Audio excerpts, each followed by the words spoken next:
know I gotta talk through this shit. I ain't catching no motherfucking copyright.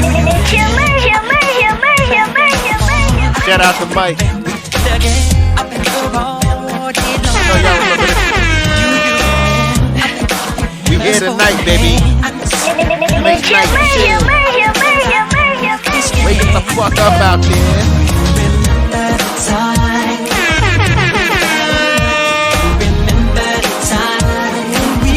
I'm here tonight, baby. We got some shit to get into.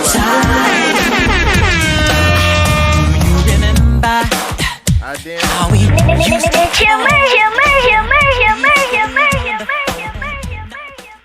What it do, y'all?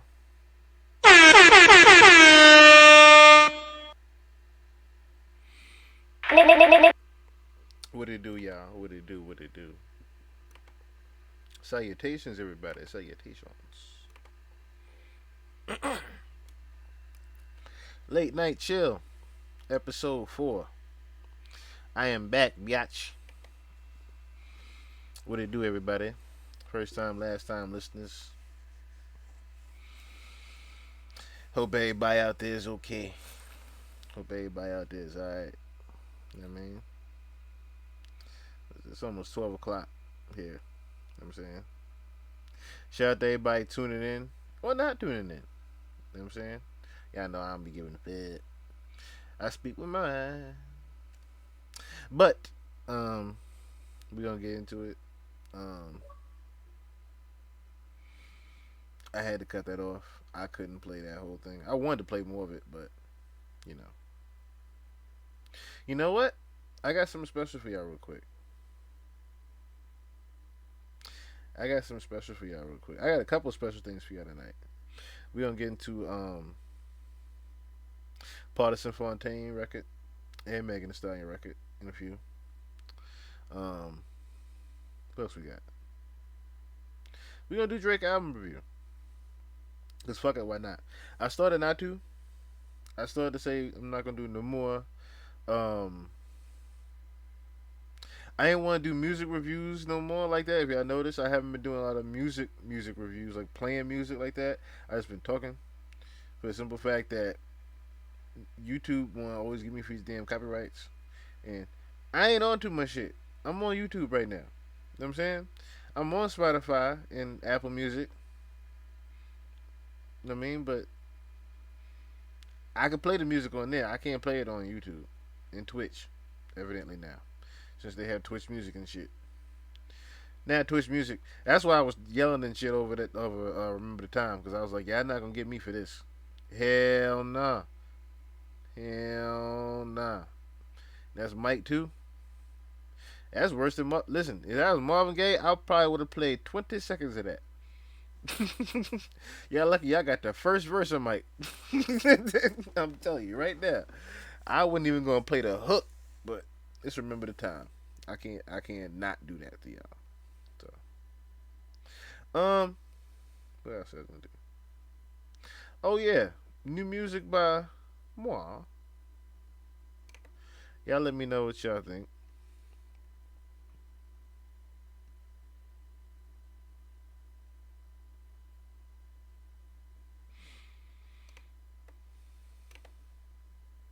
It's called I Like It. And I hope you do too. Honestly. I hope y'all do too.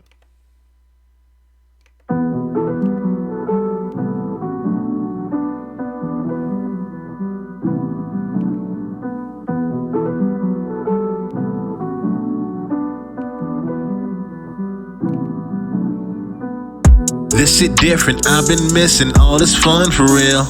Pulling, sipping, rolling, hitting, man, I'm numb for real. She just hit me, trying to get with me when we gonna chill. I be busy with one home, so you know the deal. Crypto moving, I need some more. New bag potential, what's that hitting for? Cash connoisseur, case you didn't know. Phil Collins stocks, no telling where this wind gon' blow.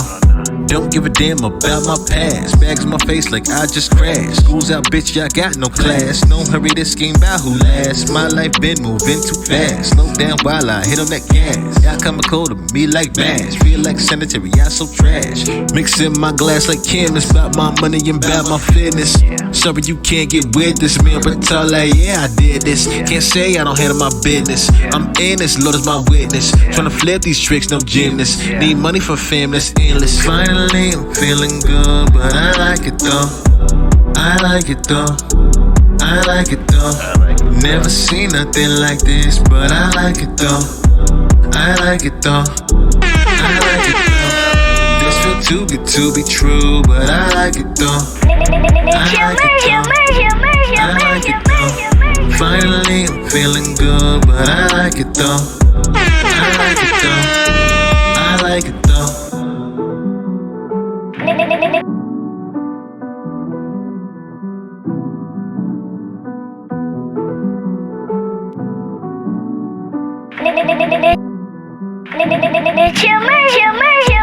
Hit mine with two. Don't mind if I do. Reclining too. I like the move. Excited groove. How I like to move. I like it new. Yeah, I'm high in school. I see opportunity.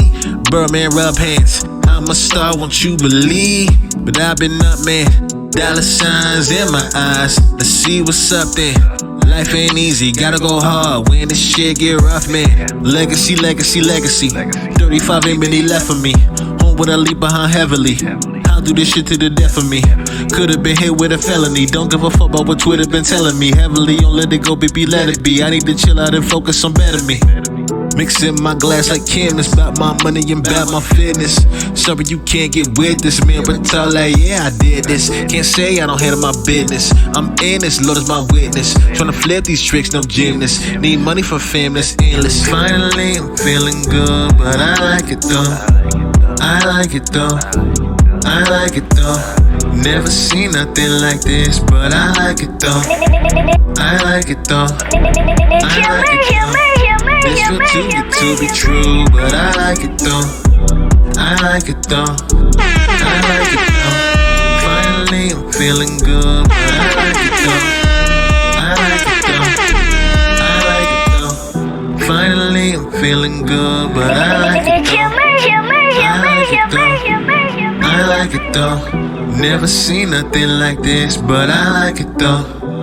I like it though. I like it though. This feel too good to be true, but I like it though. I like it though. I like it though. Finally, I'm feeling good, but I like it though. I like it though. I like it though.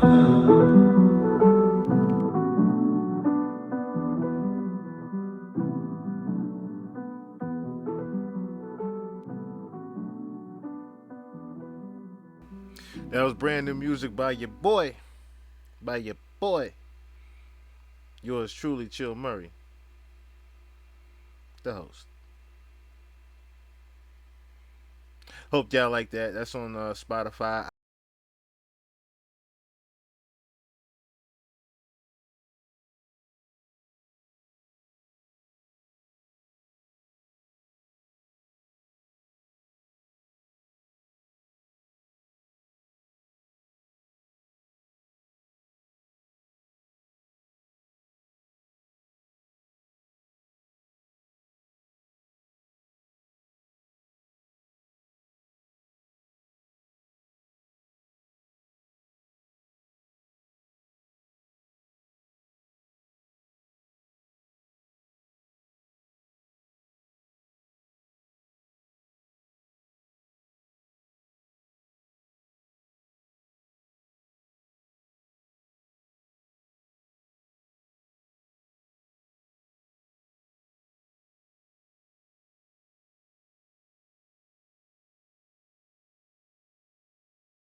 I didn't realize my shit was off. Damn, my bad.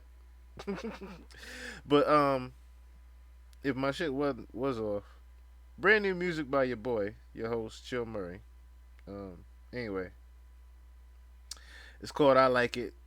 Check it out on Spotify, Apple Music, YouTube, whatever you want to listen to it on. You know what I mean? It's your choice. Hope you liked it. But anyway, we're gonna get into Tory Lanez Alone at Prom. Alone at Prom. He dropped it on Friday. I mean, the deluxe, I should say. He dropped was it 10 new songs, 10 new records on the deluxe. And boy, oh boy, boy, oh boy, oh boy, I was very pleased. I was very pleased at the deluxe. Yeah, Kami House on there, Poison Ivy, Sex Anonymous, Shut Up, Lavender Sunflower, yeah, Prom King, was it Prom King? Excuse me. Walona's Workshop, Hurts Me, Alexa's Love. What was my shit on there? Ooh, yeah, this was my shit on here. This was my jam. Like it was a couple of joints on here that was my jam, but that Poison Ivy joint, dog.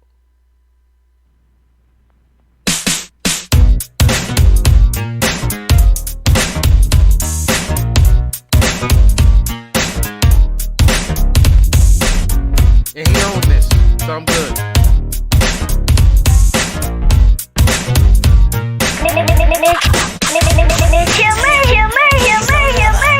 She's got evil in her eyes. No, my brothers, don't be confused. She's in disguise. I've got my mojo. Now she can't hurt me no more. But beware of her. She's on the prowl for more. That girl is not the girl you know. Stay away from her.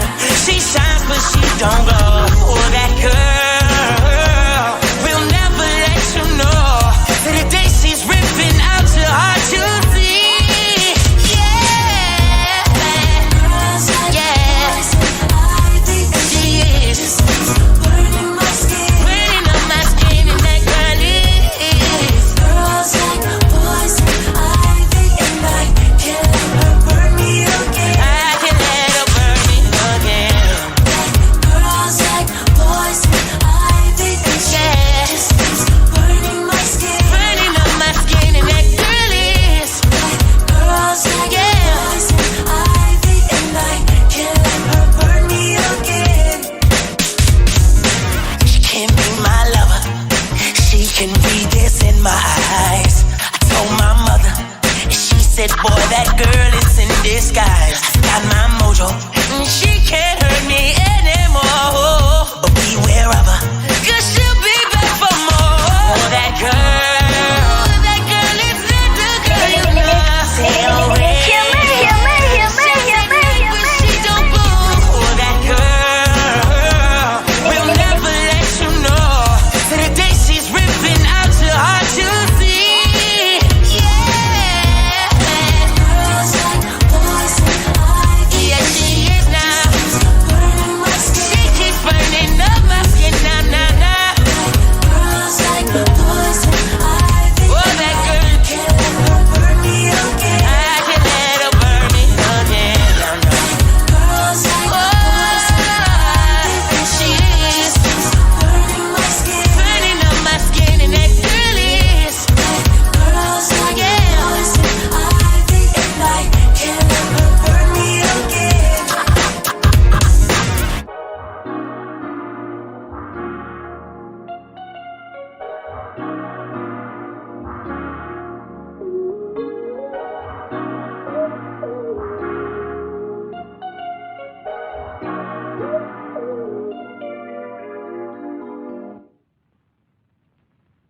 That boy bad.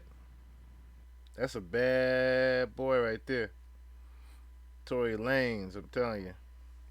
When he set out to be one of the best musicians to throw it out, he there, man.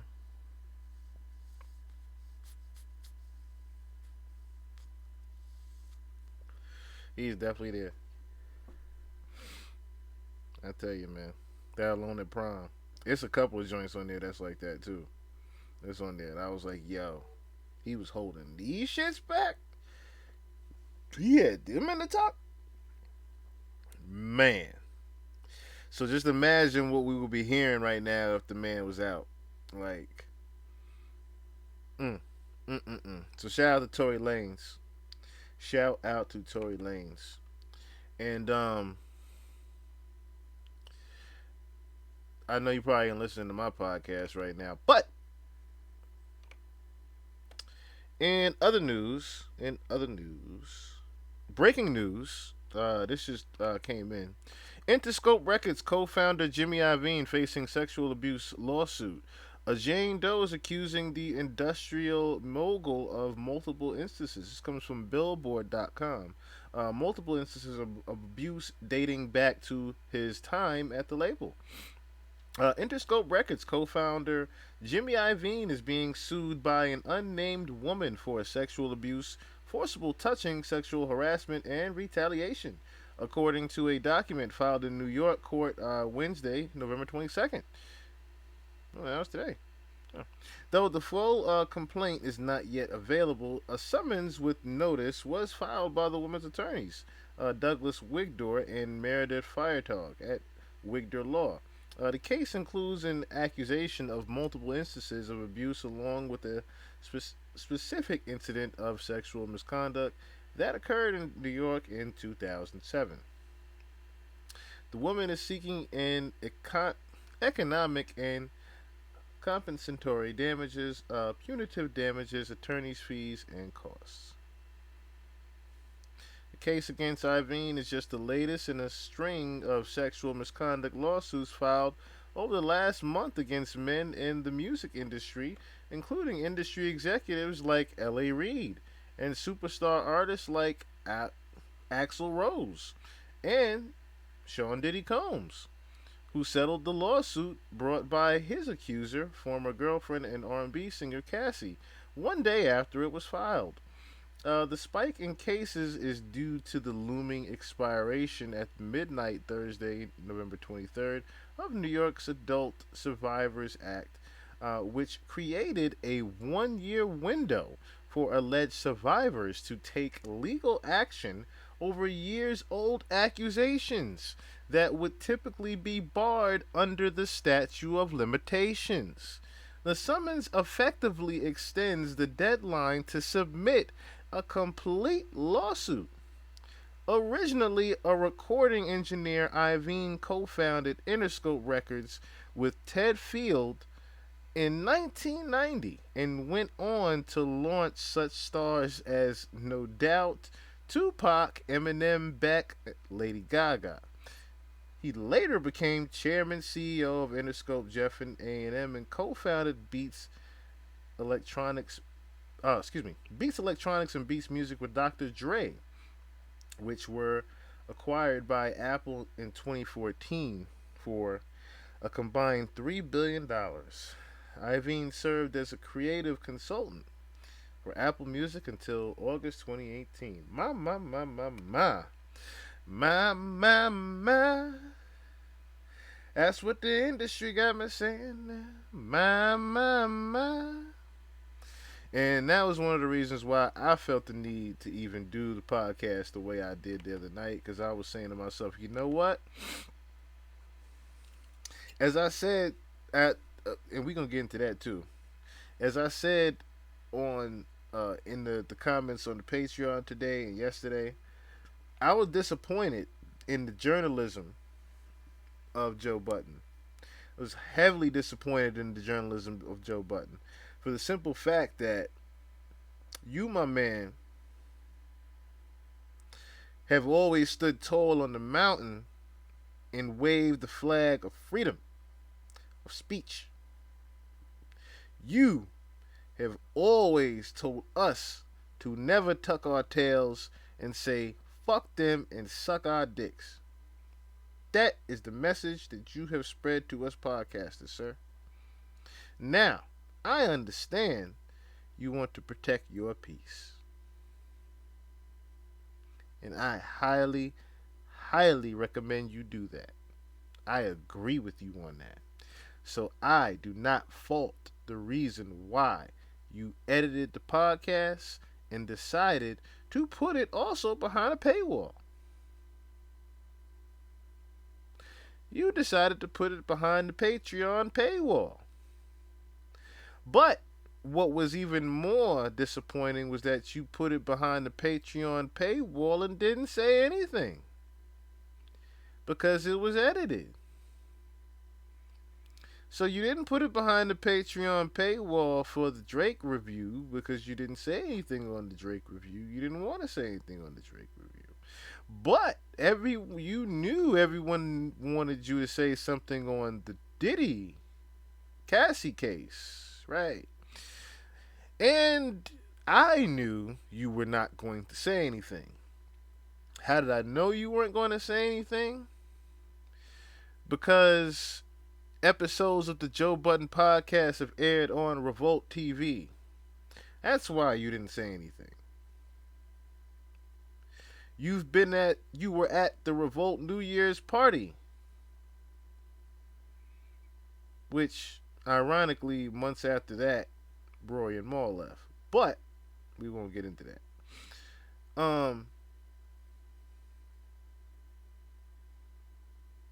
It was disappointing that you didn't want to say anything only because you have partnerships with Diddy. Yes, I know he watches the podcast. Evidently. Because you're a highly watched podcast. Just like the other highly watched podcast that he owns, Drink Champs. So yes, I know he watches the podcast. He owns most of the media. If y'all haven't noticed.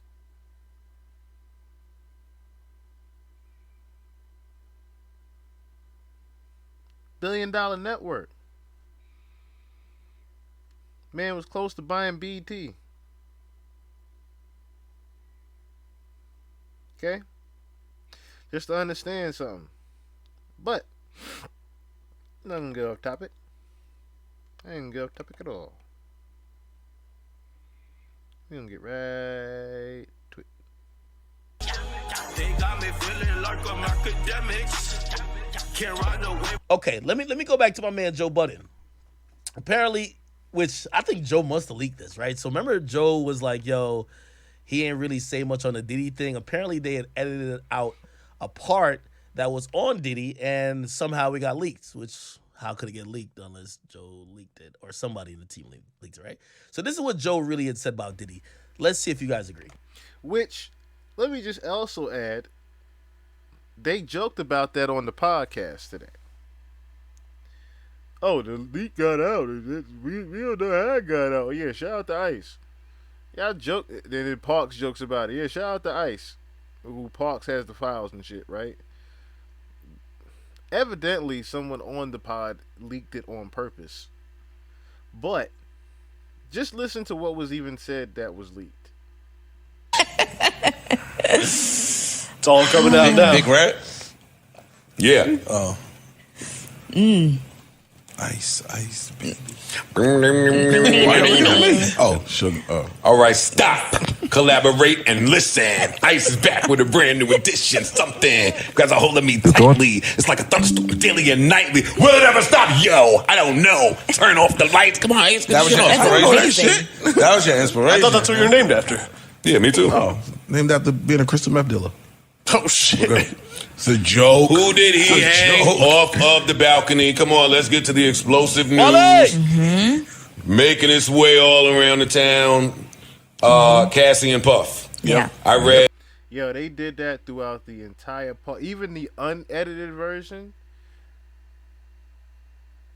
Like, excuse me, not the unedited version. Excuse me, the edited version. Even on the edited version, they joked around with little subs around the whole pod. You see how they did the little grew up as a crystal meth drug dealer?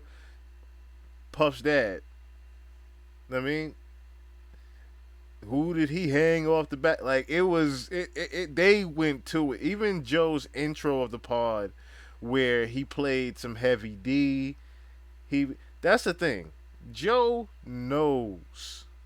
Joe knows things.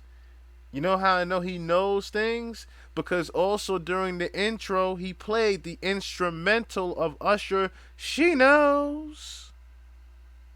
She knows. He played the instrumental without Usher's vocals on it. Why would he not play Usher's vocals on it? I wonder why he didn't play Usher's vocals. I read every page of The lawsuit, Pretty fucking horrific. 35 pages. Ice, you read it? I read the entire thing. Okay. I believe I was glued to that shit. everything she said. Wow. Shocker. It does sound Whatever. believable. It does sound believable. It's too detailed. That's why. Like this isn't oh, there was no disrespect to anybody, but you know, sometimes you hear these accusations that'll say, "Oh, there was a party in 2008 and this incident happened." This is a timeline of shit that just would not stop. This is just too descriptive, too accurate. And then even, you know, the Cuddy car situation, they reach out to Cuddy, who confirmed it. It's like, okay, now you got people confirming shit. Like, nah, he did this shit. So I don't know why he yelled at rat right there. That Cuddy confirmed it. However, yes, Kid Cudi confirmed the car blow up. He confirmed it immediately too, expeditiously. That nigga confirmed. Yes, it's true. It's true. He Kurt Angle that shit. Yes, it's true. It's true. It's true. It's true. leads me to believe the same way we say, oh, I don't know, something seems fishy here, we're going to wait. Cuddy's still trying to fuck. Shit don't seem fishy here. So because shit don't seem fishy, I'm rolling. That nigga said, And I think he did all that shit that she accused him of. that nigga said Kid Cudi, so he's trying to fuck Cassie. That's why he admitted it. Oh Lord, it's very touchy. Fam, I respect the leg you stand on, and I support you. I have insurance on my car. Okay, wow. You got bomb insurance? Nah, it's insurance. I got remote start. Hit the button. Okay. A car bomb got to be placed, right? Yeah. I picture a nigga just throwing it. He ain't landed on hood, nigga. Nah, somebody got to get up under there. Okay, so there's 35 pages in the lawsuit, but you guys said there was some bullet points. There was. What were the Why don't you tell us, the man? most egregious? Yeah, word. Yeah, that looks No, like. We're sharing in this situation. no, we are reporting Women. the news. Don't hop in A woman has come out. Yeah, let's go. Okay, we'll get to that part, but let's just, There was, We want- there you was an know- allegation of rape okay. post breakup. There was allegations of what sounded like maybe not so consensual group sex activity with male prostitutes. There was allegations of physical abuse, Sex trafficking. sex trafficking. She was very young at the time when they started dating, so there's some allegations, or at least Weirdness. hints towards some other shit. Yeah. None of it reads well. No. None of it reads well. And it got worse as you just kept reading. As the Because it got paragraphs more- got longer. To Ice's point, it it got more detail. descriptive and more detail, and that is what was like. Yeah. And the other thing that stood out to me was where they said he offered her some 8-figure settlement, and she didn't take it. Yeah. So now I do the math. I look at the lawsuit. The lawsuit is 8 figures is 30 million. 30 million. Minimum 8 figures is 8 10. figures is 10. 10 minimum. Minimum. We don't know what the offer was. For you to say, No, and No. I'm going to go forward with this. Yeah. this tells me this is about more than money, Yeah. which then says, okay, this shit happened. You're trying to fix Puff Grits. I would have went and found 30 million. I would have called everybody I know So let me ask you. looking He for got 30. it. You I was don't just- know no, that. you You don't know that. You You don't know that. That's not- That's an assumption. Okay, all right, We do fine. not know that he has 30 million liquid just lying around. That's true. Disposable income here that could finish somebody. Yeah. And if there's one person that might know a number outside of your ballpark, it's Cassie. Yeah. Someone that was that close to you The, for that the long. fact that Yeah. it's Cassie, right? Normally in these instances, Also, chat, to put this in perspective, though, a lot of these things might be protected with insurance. who knows? Like, how certain are we that Diddy's paying that money out of his own pocket? Which we're going to get into later on. On why Cassie even doing this shit. We don't get into that. I already said before why Cassie is filing the case, but we're going to, like what he just said, there's a reason why Cassie even filed a lawsuit to begin with. I said before, and I'm going to say it again. It's a big pinata that got a huge pinata that got a hole poked in it. And it's a couple candy bars, pause, Diddy's. That hey, remember me? It's a couple of those going on Rather right now. than maybe he has some type of insurance policy that covers, like there's insurance policy. Like, for example, say I print like some egregious lie by mistake, right? Like I heard that so and so died and I printed it, right? Now I'm getting mad lawsuits because I put out some news that wasn't true. Maybe I hurt somebody's career. There are insurance packages and insurances that you could get that would pay for the legal defense if lawsuits arise from those situations. Not only if lawsuits arise from those. They be one-offs. Some fly-by-night shit. It'd be one-offs. You in a random city, random night. Shit, Kevin Hart in the hotel. Like, it's just a random. This is over 10 years of discovery and paperwork and evidence and emails and a trail. This is a lot. They got it. There's a lot to sift through, is what I'm saying. Normally, right, the nigga be finished because everybody be like, all right, let's wait to see if some more people gonna come up. If one person came up, we'll see if some more people came up. This is the one instance where none of that shit, man. This is Cassie. No, that's not true. Yeah. I disagree with that. Why? I'm saying Cassie is enough. Let me Oh, no, land she's my a no, plane no, no, no, first, what no, I'm no, saying. no. If more victims come out, Not victims. See, that's why I was disagreeing with you. Not victims. If she starts to go get the maid, if she starts to go get the real doctor reports, if she starts to go get the people that just were around and they start corroborating her story, it's going to be a long day. well, she don't have to go far. She got to go in her bedroom. Yeah. Her husband used to work for Puff. True. Yeah, but the credibility going to be off. Because And that right there is why Joe edited the fucking podcast. The one thing that you can't Google, literally, I dare you to try to do it right now yourself because I tried. Google Cassie's husband. You can Google the name. For peace sake, I won't do that for y'all. You can Google the name. But I love the fact that shit is scrubbed the way you can't find that. What Joe just said. And that is the one thing that Diddy is scared of. The fact that her husband used to work for him. And that's why Joe edited the podcast. because he got. I'm talking about He's got the an people that incentive don't. The people that don't have nothing to do with it. Yeah. Where if she starts going to get them, fam, it's going to be a long day for him.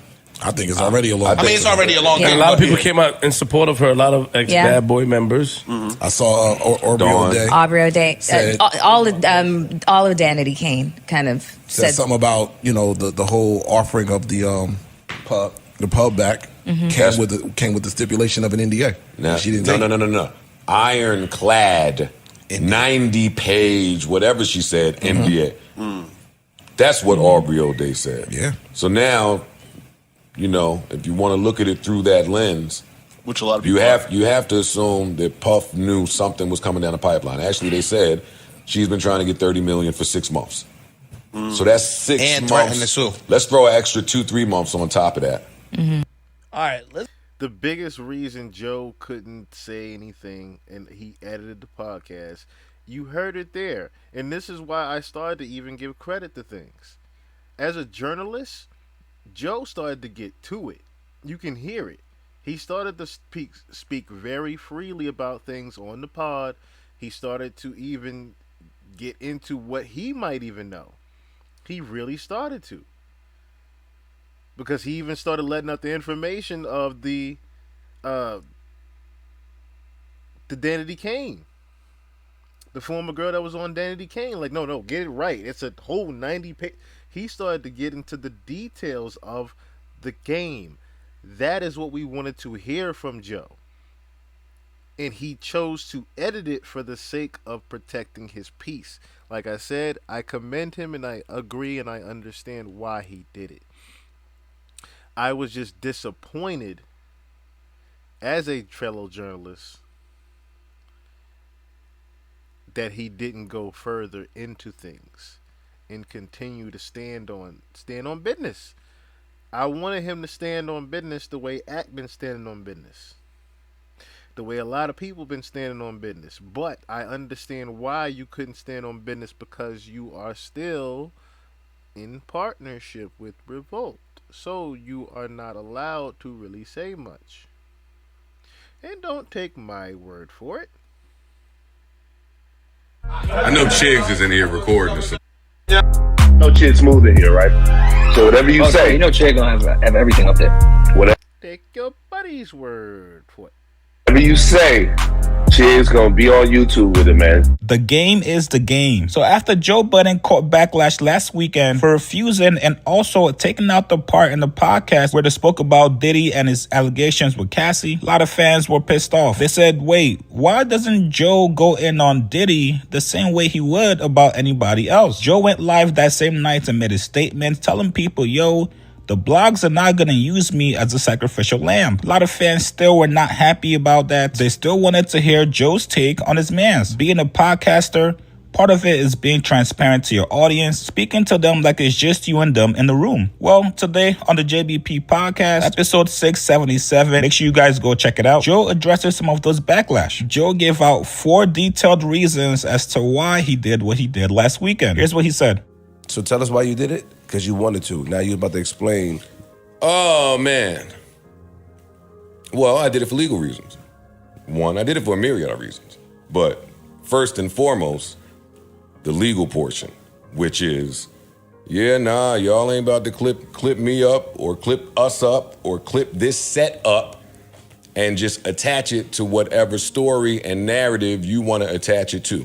2, what if that nigga did all that shit he's accused of? Like in the rumors. Sound like a headache. Why would I want to inherit that? What if he did some of that shit? Like the violent stuff. What headache with that? I don't understand. Because if he's gonna do that to Kid Cudi. If some of that is true, then why would you want to inherit that? Sound like a headache. Don't sound like the risk. I hate how naive Flip is sometimes. Let me also say that. Sometimes it bothers me sometimes. I don't know if he does it on purpose, but sometimes he's doing it for real, for real. Because I know he said before that he doesn't really like to... Some things he does do on purpose for entertainment purposes, but I hate when he asks questions like that. And that's opinionative, but it's like, come on, man. And the thing is, Joe, it feels like Joe's the one that understands the danger of things in the room. And Parks and Joe is probably the only ones that understand the true dangers of saying whatever the fuck on the podcast about the Diddy case, about the Cassie case, I should say. Cassie lawsuit, not case. Cassie lawsuit. But yeah, there are ramifications when you are that high up in media. That's like the View talking about the shit fully right now. The View can't talk about this shit. The Real can't talk about this shit like that. ABC News can only talk about what they're hearing, and you heard already.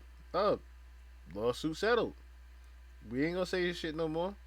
Blogs gonna keep talking about what they talking about.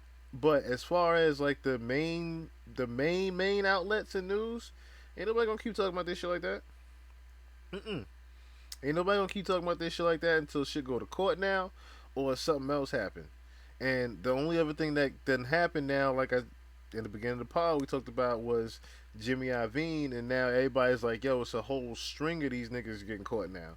Like, yo, what the fuck was really going on back in the days? Like, now people want to know. It's worth the reward there to me. And 3, in the event that some people did not believe all of the things that Cassie had to say in that civil suit, I don't think that last week was a good time to say that.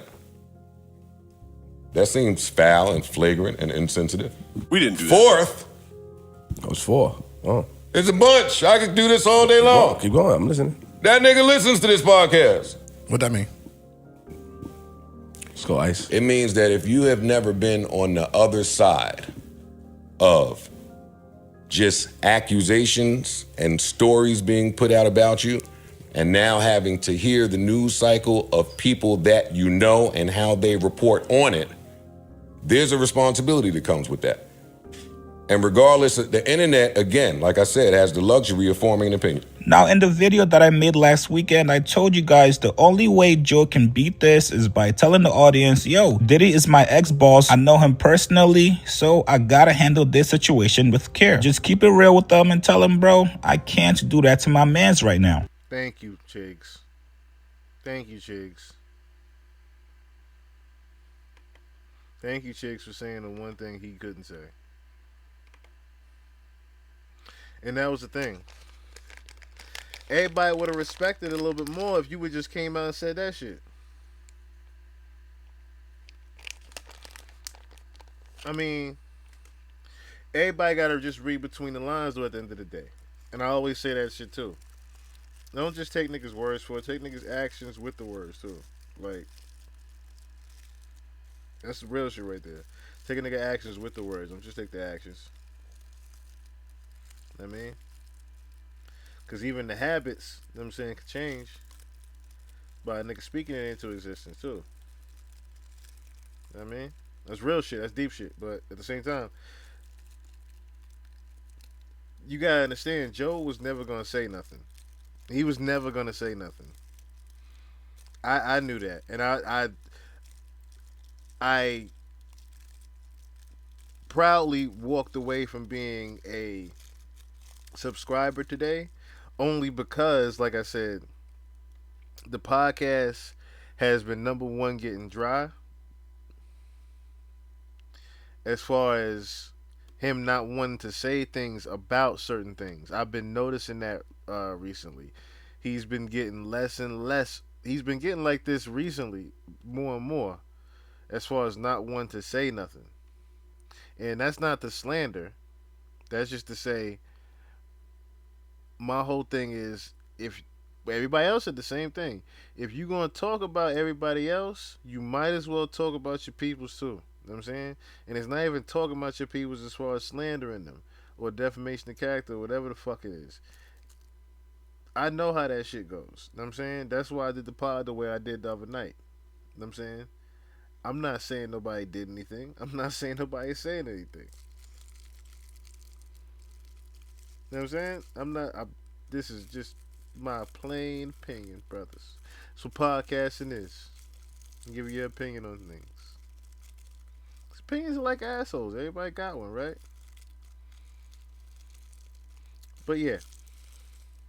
Like I said, shout out to the Joe Budden podcast. I salute thee for getting up to the place where you gotta protect your peace like that.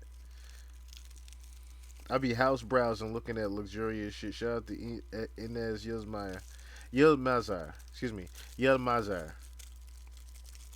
But Inez be he show a lot of the high end luxury stuff y'all be seeing on YouTube or Lux List. You know what I'm saying? I'll be looking at different people, but I be saying to myself, if I had those 34 and $40 million residencies, how much am I paying in security for them? How much am I paying in insurance? You know what I'm saying? And people that gotta watch the house and security cameras and property tax and shit like that for that. How much am I paying for protection every time I gotta leave the house? How much am I paying to protect my family with a $34 million house? You feel me? How much am I really paying if I got a $34 million house?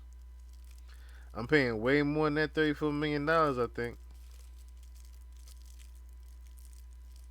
I'm just saying. Yeah, A lot of people would rather have rich people problems. I would too. At the same time, having $30-40 million house, you probably paying about $5 or $10 million just to protect yourself to keep it. That's real deal Holyfield right there. You know what I'm saying? Because at the end of the day, that's the legit reason to why a lot of these people have been paying the money that they've been paying. You saw it. You heard it. Did he pay in the document that Cassie was talking about? Allegedly did he paid $50,000 to get security footage. So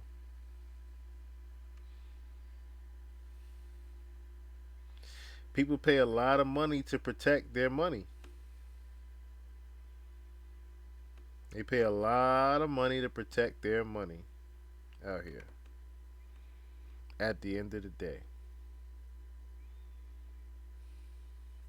Speaking of which, though, while we are on the topic, other developments have come through. You got knocked the out, man.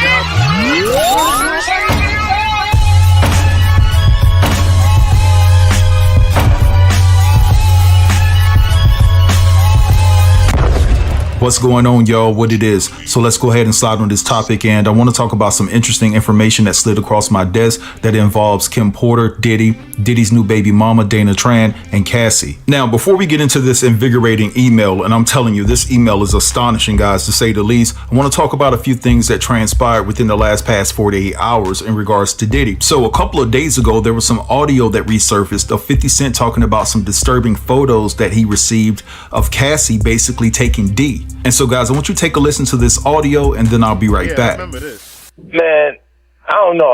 I know. Before he played this, I remember this. This was on Who Kid. Okay? I remember this shit. This was on Who Kid. This ain't the first time he talked about this shit. Let me just say that. This ain't the first time that 50 talked about this. I know. Check this out. On the up and up, the fuck like he called. We should kick it on the telephone and after the made. Right. And then, matter of fact, that they sent me the girl pictures, like pictures of this girl, like not the that y'all saw. Worse, way worse. Wow. Oh, you kidding me, yo? Like penetration pictures and Nah, come on, man. Come on, Phil. all that. And I called the I said, yo, you with this girl? Like, you really, like, you like her like that? And he was like, yeah, that's my girl. I'm like, all right, I'm going to send you something. You look at it, you call me back. I sent him the photos, the pictures and everything. He called back and was like, yo, thanks, man. Yo, I really appreciate that. Yo, where you get these? And I said, you know, like, cause they know, like, if something crazy is going on, if they send it to me, I'll make sure it get out there. Like, as far as this video.com is concerned. Yeah, yep. And those other properties. So they sent it to me. But, you know, I really kind of felt like those photographs was not happening because of Cassie. I felt like they was happening because of Puffy. All right, so you guys just heard what 50 had to say about receiving some pictures of Cassie, and it's just a shame that she was pimped out to the magnitude that she was, and it's absolutely insane. Pimped out is an understatement. But the fact that you heard it there too, that Fifth got sent them pictures. So I won't get into that part of it, how or why Fifth got sent those pictures. But what I will say is, the important part you need to understand is Fifth got the pictures to send a statement to Diddy that other people know.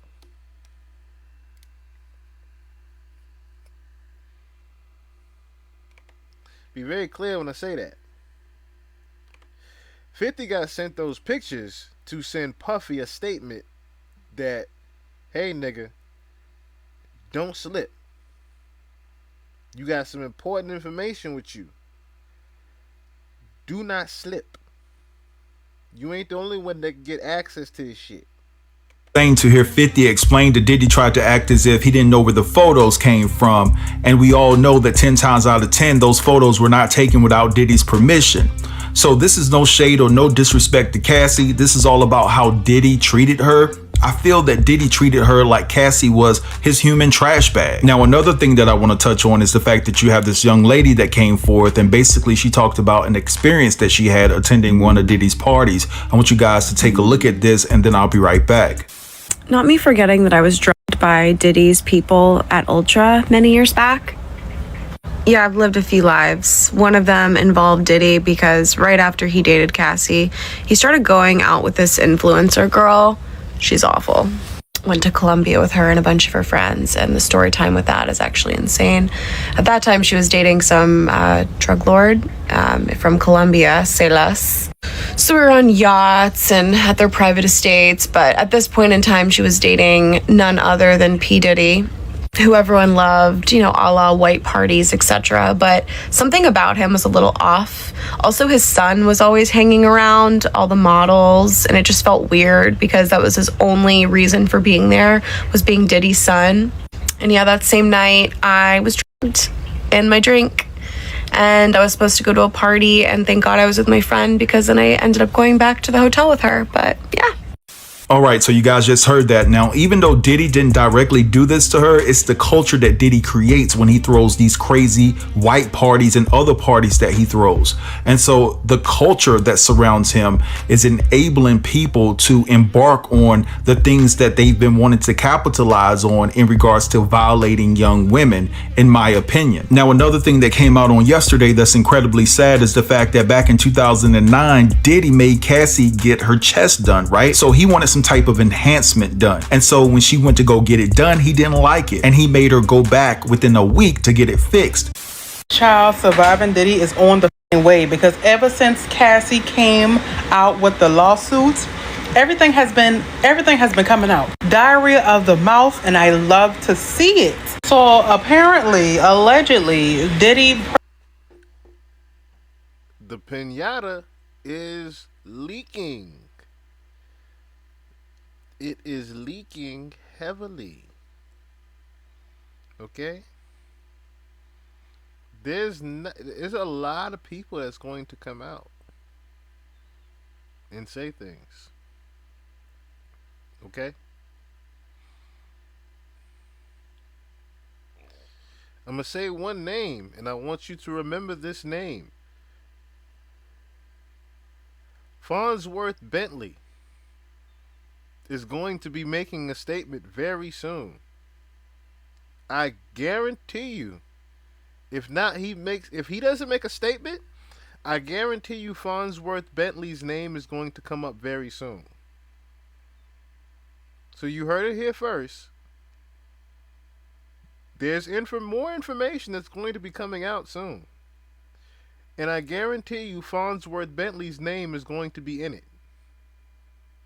Pressured Cassie to get breast implants in 2009, then forced the surgeon to take them out and redo them 1 week post-op because he didn't like the results. Quote, Cassie was crying. She was treated like a wreck. The source says she was a witness to the entire ordeal involving Diddy, Cassie, and Dr. Frank Ryan, who did the augmentation back in 2009. The source says Diddy and Cassie first came for the consultation. Diddy talked the entire time. Usually the woman will tell the doctor what they want, but the man, I guess, was doing all the talking at this point. He wanted Cassie's breasts to be fuller because she was flat-chested. Cassie reportedly sat there and allowed Diddy to make plans. Then the very next day of the procedure, Diddy called Dr. Ryan to express his dissatisfaction with the job. He claimed that they were too big and they needed to be fixed now, but Dr. Ryan insisted that it was way too early to fix it and they would have to wait 6 months. Diddy said it needed to be fixed now, despite Cassie being noticeably still in pain from the surgery. Y'all talking about why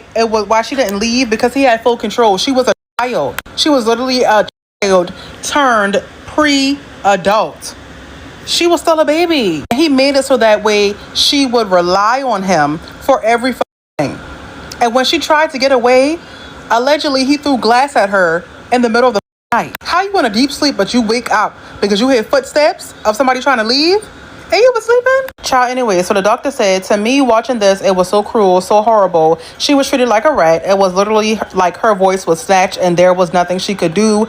That if she started standing up for herself, she'd be in trouble. Dr. Ryan eventually folded to the pressure and fixed the implants within the same week.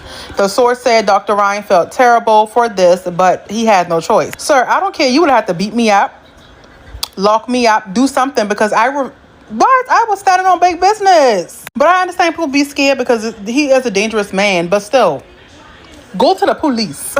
Even then, he probably had the police in his pocket, child. The source claims Diddy didn't comfort her at all. She was just a...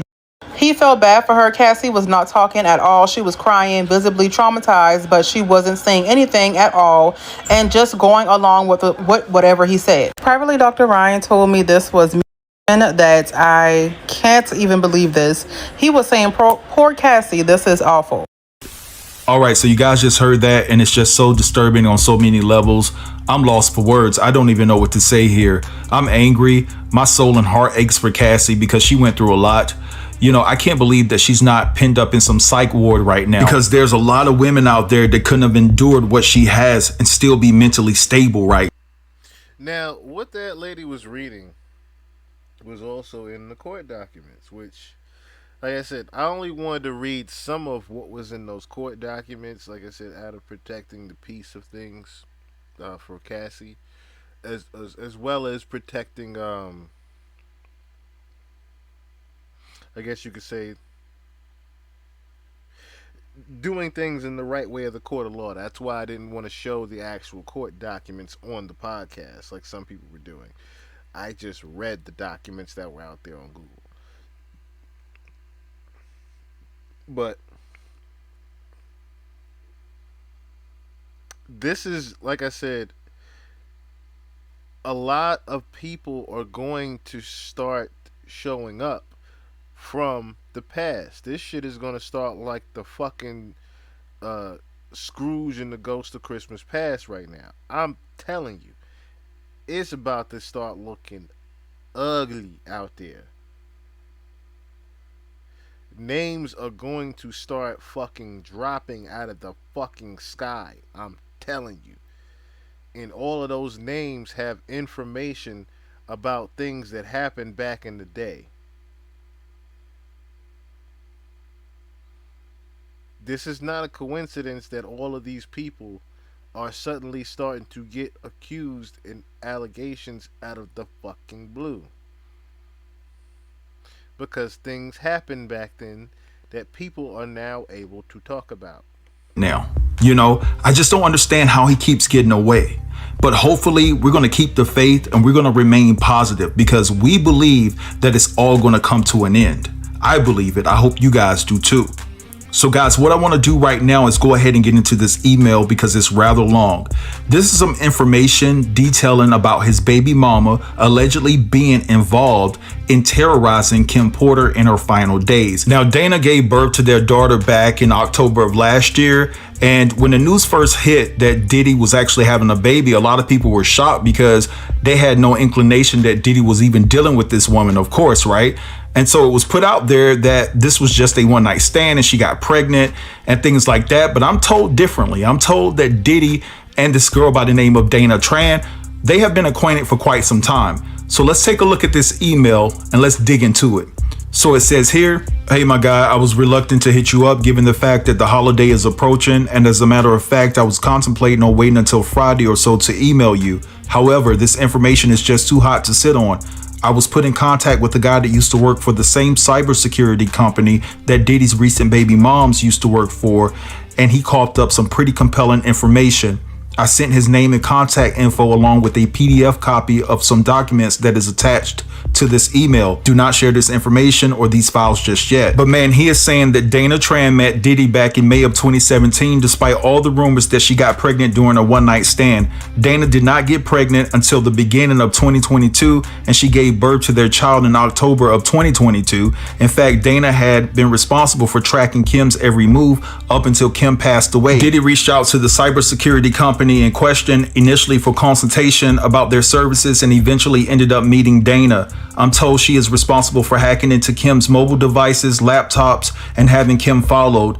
It has also been brought to my attention that Kim was having parts of her home renovated, and the employee of the renovation company was paid to usher in a tech guy who specialized in installing hidden cameras and microphones. The renovation company provided this private contractor, with a uniform to disguise his identity, and he wiretapped and installed hidden cameras throughout parts of the house that he could gain access to. This was all said to be masterminded by Diddy, and Dana executed the plan. However, after 4 days of Kim's house being wiretapped, unbeknownst to her, she noticed that there was a weird echo during her phone conversations that had never appeared before, and the volume of her calls would raise from high to low without her manually doing it. She called in a private security company of her own, and they scanned the home using an RF detector, a white noise generator, an acoustic detector, and an infrared inspector. In conclusion of the inspection, they found out that her house was riddled with hidden mics and cameras. They found these devices hidden in many places of the home, including light fixtures, home decor, thermostats, light bulbs, smoke detectors, lamps, pens, books, and etc. Kim reached out to the renovation company and terminated the work contract after questioning them after their possible involvement. He says that he knows all of this information because Dana would call him for guidance because he has 35 years of experience and they were really close friends. He also implicated that it was discovered that Kim was romantically involved with the tech guru that worked in Silicon Valley, and after the two of them got together, it was impossible to track Kim's mobile and laptop devices. This infuriated Diddy and made him panic because it became clear that the guy Kim was seeing was protecting her. He also believes that the guy Kim was seeing has information that Kim left him. Also, that it's just a matter of time before the wicked dark truth about more of Diddy's past comes to light. He also says that before Cassie officially filed her lawsuit, she had been in verbal contact with the guy Kim was seeing. So I'm thinking that Cassie knew she had solid backup and overwhelming evidence, not only about her situation, but Kim's as well. And Diddy had no other choice but to settle. Last but not least, he explained that when it was exposed that Diddy had a child with Dana, he made her take down all of her social media, and he believes Diddy made her sign an NDA as well. Dana has cut off all communication with him and her former colleagues and abruptly resigned from her position. She also changed her number and vacated her previous residence, which was unsettling to him because they were close friends first and then they were colleagues. He also says that he feels submerged in guilt because he lended a helping hand in making Kim one of the most vulnerable women on earth with all the guidance he gave to Dana to make Kim's life a living hell. He said that he retired from cybersecurity this past September. All right, so you guys just heard all of that.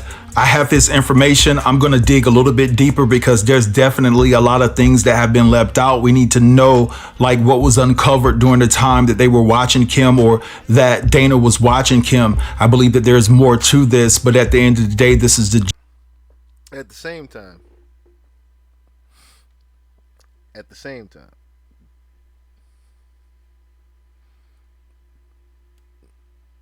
it's only gonna get bigger. It's only gonna get bigger. Y'all heard it. So y'all heard it. I mean, Kim had information about the Usher situation. The main reason, what it appears to be, the main reason that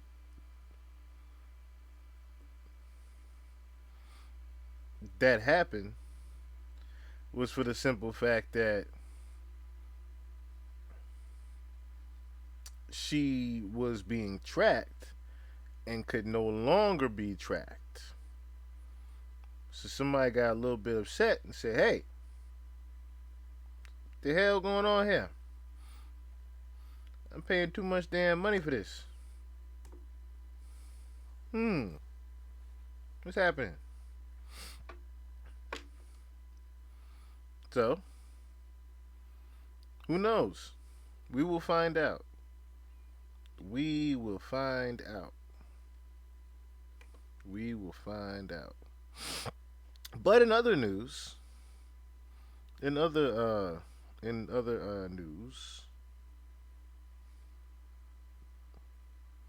Partisan Fontaine. Oh, matter of fact, no. Before we get to Partisan Fontaine, this came out tonight. Let's have a little watch party, real quick. Gene Deal, happy to have you back on the platform, my man. Yo, Art, I was getting so many hits and so many calls talking about, Art about to call you, man. Remember this guy? Remember when I said Gene Deal was gonna start popping up a lot because of the Cassie situation? I said Gene Deal's name, and Gene Deal's about to start doing a lot of interviews, didn't I? Oh, look who we have here. A new interview from Gene Deal that just dropped today. Or should I say a new clip that just dropped today. And look what he has to say. Art is about to get this Cassie thing going on his show. Just be prepared for it. I was like, yeah. 9 times out of 10, he'll call me, and we here. I can't go nowhere. I'm in St. Louis, man. And you brought it all the way to the Lou. What's up? Hey, man, I had to bring you back on the platform, man. I mean, you've been saying this for years, man, and some of the stuff you've been saying coming true. So, Well, some of the stuff I've been saying is coming true, but all of the stuff that I say is true, and that's facts. You know what I'm saying? Just with this Cassie thing, I didn't know her, but I knew somebody like her, and that was Kim Porter. I didn't know Cassie, but I knew somebody who was going through the same thing she was going through, and that was Kim Porter. So people ask me, and they send me clips of Cassie, I guess it's an affidavit to the courts, of what she experienced. And it's like, it was the same thing Kim was going through. The same thing, bro. Kim was going through the same thing. The beatings, you know what I'm saying? Like I said before, and now I could say one time when I know Kim had defended herself, and I told people this, and now everybody, after Cassie report comes out, everybody want to show the picture now. You see a picture on the internet going with Puff, right hand is in a bandage. That's the night I was called by Paul to meet him over at St. Luke's Hospital. He had a white T-shirt wrapped around his wrist because Kim had took the cork, where you open up wine, the corkscrew. She took the corkscrew and caught him on his wrist defending himself. And he almost, I know he tore some ligament, but he almost hit an artery or came close to the artery or either scratched it or cut it a little bit because he just kept bleeding. And from that point on, he was hooked. That's when I knew when they was talking about people getting addicted and hooked on pain medicines, that's what happened to him. And it was from his right wrist that he's reminded by Kim all the time now. And looking at this lawsuit, right? And like you said, she did accuse him of abuse in this lawsuit, but she also accused him of sex trafficking in this lawsuit. How you feel about that? Well, he get the sex trafficking because he took her to different states and had her perform sex acts with different, male prostitutes and different people, sometimes against her will. We look at this and we say, well, that was his girl and she She did it on her own. She didn't have to. Man, you can't say that. That was a 19-year-old girl that what they call now groomed by an older man. And yes, she got some of the benefits of being with a billionaire, millionaire, and everything like that. But it's just certain things that he did to groom her and put her into that position that she wanted the career. She wanted to do the music. She wanted to be a performer and all this stuff like that. He held all that shit over her head, bro. And now that she came out and telling everybody her story and what happened to her, people are finding fault in her. People are saying that she ain't right for putting a lawsuit against him, but she earned every bit of that, bro. And like I said, I only seen bits and pieces of it, but she earned every bit of that. Yo, I heard that he beat her so bad he sent her to Hawaii so she could stay away from people. That's crazy, man. But that's Kim's story. That's Kim's book. That's Kim's book. Then you heard about the fact that he broke Kim's nose on a yacht? Wow, I ain't hear about that. He broke Kim. Let's say allegedly, but it was told by people in her camp that he broke Kim's nose on a yacht. So Cassie's story is Kim's story. Cassie's book is Kim's book. Bruh, when y'all look at this thing And that's why Cassie has been feeling the need to say what she's been saying. Said that before. Said that before the last time. I said, yo, I wonder why Cassie is deciding to speak now. A year after Kim passes. Why is Kimora saying what she's saying? Why is everybody starting to say what they're saying? Why has Gene Deal been saying the same thing for the past almost, 10, 15 years? Y'all tell me. saying force, y'all think this that he probably threatened to beat her, threatened to do something like that. That ain't what force is. It could come from the mentality. Yo, he put her in a certain position, in a certain situation, in a certain time in her life. You understand what I'm saying? That she saw no way out other than doing what he told her to do. He had mentally controlled her. It's like a pimp. Diddy had pimp potential. He had her mind messed up where it controlled her. She felt no way out. She felt like if she walked out the door. Well, damn.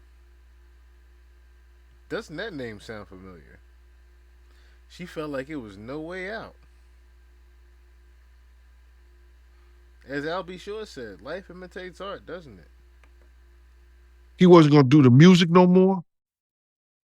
If she went somewhere or she ran and didn't want to do that, their relationship not only would have been over, he would have painted a picture that nobody else in the industry would have dealt with her. I seen him do it before. I seen him even tell people on the phone before, like, yo, like he did Wendy Williams. He said it when we was in Cali. When I come back to New York and that BITCH is on the radio. This is Wendy Williams, the hottest radio host in New York City. When she put out those pictures of the dude pulling his pants down and it looked like some gay act that was going on, he got on the phone. He said, let me tell you this. When I get back to New York City If she's on the radio station, he's talking to a radio executive. He said the same thing to he said, nobody that I deal with, nobody that I know is going to do anything with y'all. No business at all. It ain't going to be no artist, no nothing going to come. He's telling people that at a radio station. When we got back to New York City, Wendy Williams was in Philly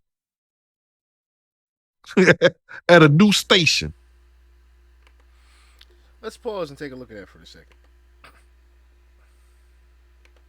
Shall we? It's late night chill, right? Let's pause and take a look at that for a second, right? I want to find that. I was going to pull that up, but I literally just was watching that earlier and I was like, oh shit, I don't even know what that's, you know what I'm saying? But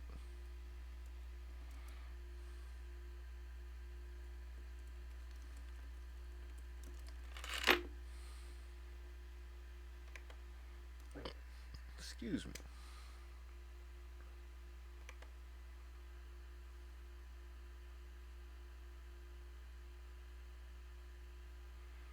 Wow, I didn't even know about that when Wendy Williams said that Diddy sent Total the Jumper.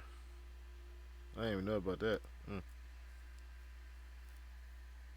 I didn't know about that one.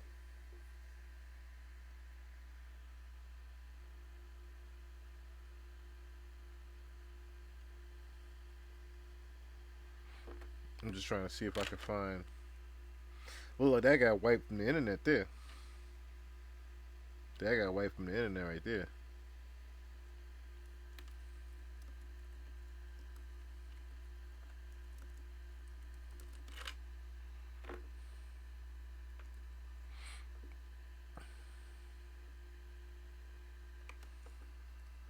Wonder if we could actually find that, ladies and gentlemen.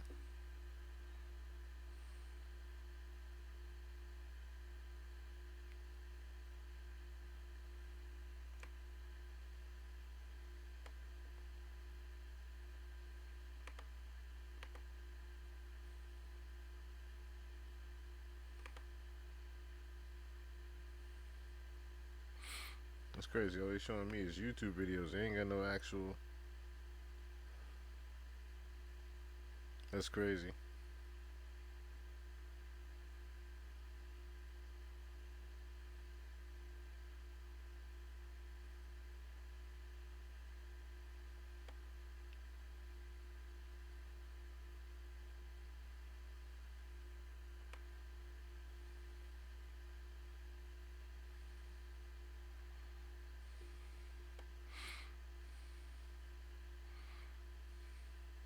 Well, let's see something real quick. I have an announcement. I'm giving up smoke. That was hilarious, by the way. Let's see something real quick.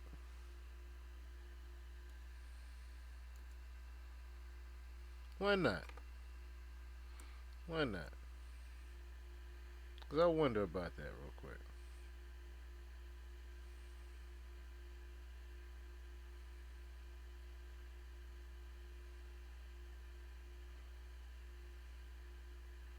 Wow. That's the power he had. That's the music industry, bro. That's the music industry. Now you're gonna have guys coming out against Cassie talking about she shouldn't have done that. She should hurry up and did that. Man, you can't say that about a victim. This is what kills me about these guys. These guys get these platforms and they want to talk about, guys like me in the background that who saw everything, and I didn't see that because I wouldn't have played that. And people could say what they want to say. Yo, Diddy would have did this. Diddy would have did that. Nah, he wouldn't have done that. You know what I'm saying? Because I think I told you this before. When he cursed his mother, I said to him, man, if you cuss your mother again, I'm going to beat the shit out you.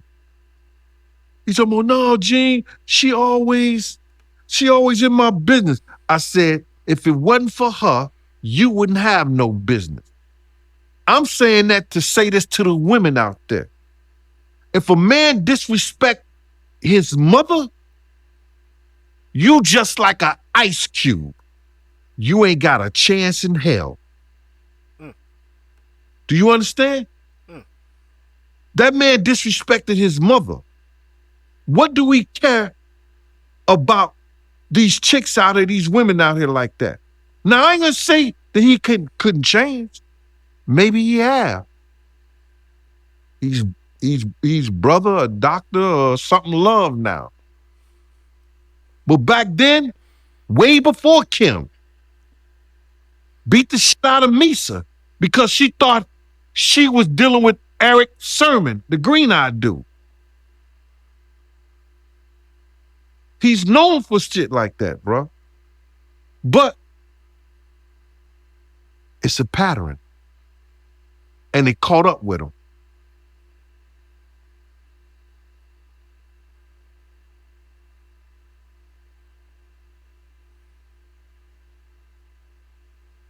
And all of that fricka-frackus, if you look back, history would tell you that she was let go from Hot 97 over that. When he grabbed his trunk to pull us down, some girls that was taking pictures.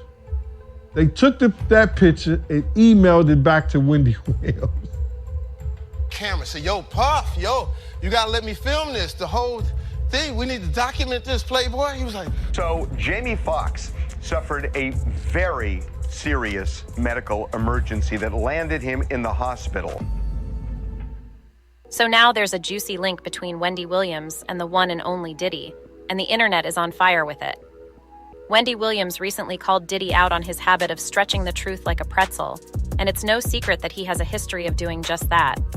Not only that, but this bombshell information is connected to Jamie Foxx's recent hospitalization. Do you really think that? It's just like a soap opera, except in real life. You wouldn't be wrong to worry that Diddy could get in trouble for this. The implications of Wendy's remarks are spreading like wildfire around California. In other words, settle down with some popcorn because this scandal has just begun. It has been said that a sultry photo of not one, but two shirtless males is circulating online. Could one of these hunky guys maybe be the infamous Diddy? People all around the web are scrambling to make sense of it. However, that's not all. If you've been reading Wendy's hot thoughts, you know that she just revealed some juicy details about Diddy's rumored homosexual relationships, and that supposedly led to her getting angry and losing her job. Wendy, however, has more tea to spill, so hold on to your hats. Jamie Foxx's recent health problems, in her opinion, could be related to him revealing details about Diddy's raucous sex parties.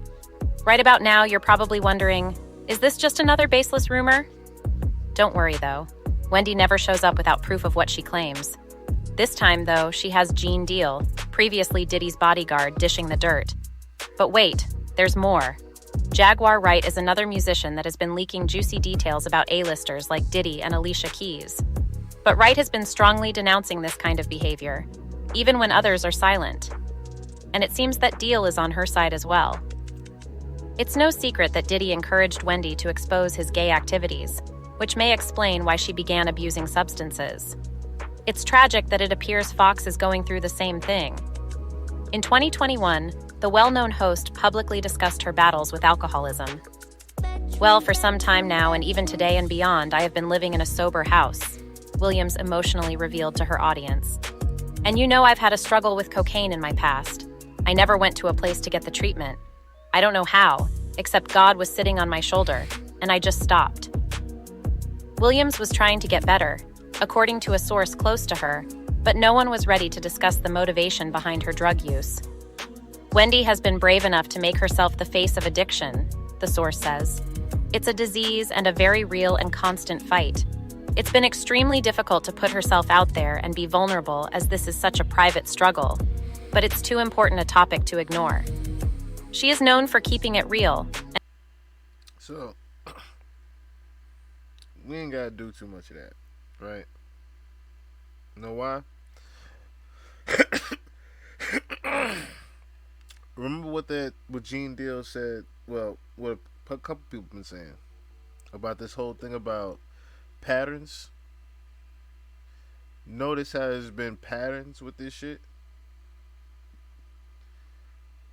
you say something about Puff, something happened to you. Like, notice how it went from her talking about pictures to her being taken off the air to her having a disease.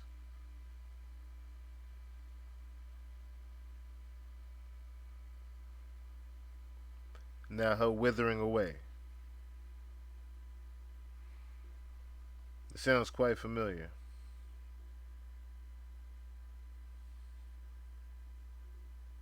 No. But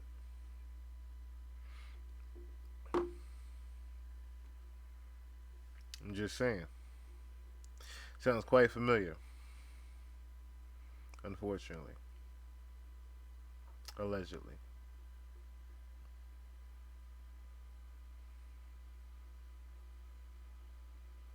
Speaking of what Gene Deal was talking about.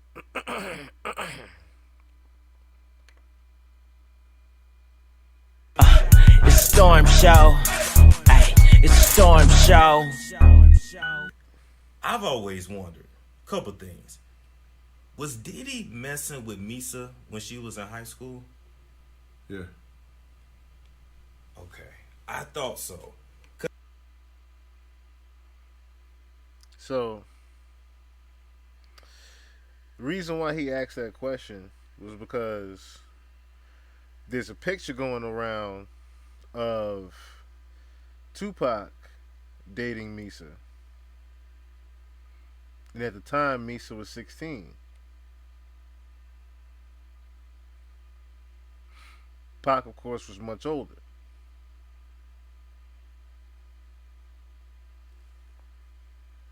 Like, she's done some interviews and they asked her, like, well, what was your age when you met Diddy? And her answer has changed a couple times. Right. First she said 19, then 16, then 4. So do the math. Well, they say she's 42, but I'm like, is she really 42? I don't know, but I don't think Me's 42. Me's a little older than 42. When I did my math, it looked like she was probably like 15 when they met. Look how old Justin is. Yeah, because Justin is 20 something now. Well, I got a picture of Justin at his 3rd birthday. I was at his 1st, 2nd, and 3rd, probably 4th birthday. I think my daughter was 2. Justin is about 27, 28. Okay.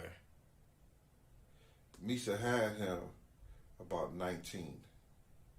But she had knew Diddy before then. Right.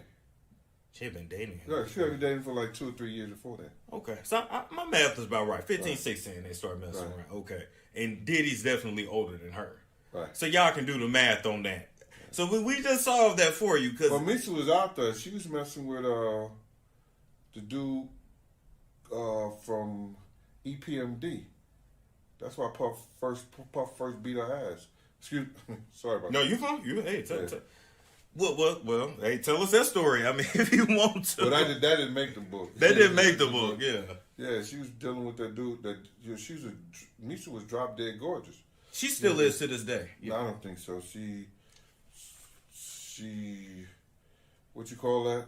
Botoxed up now. All right. Okay. You know, our people don't need to do that. But if you do that, and that's what you want to do. It's okay.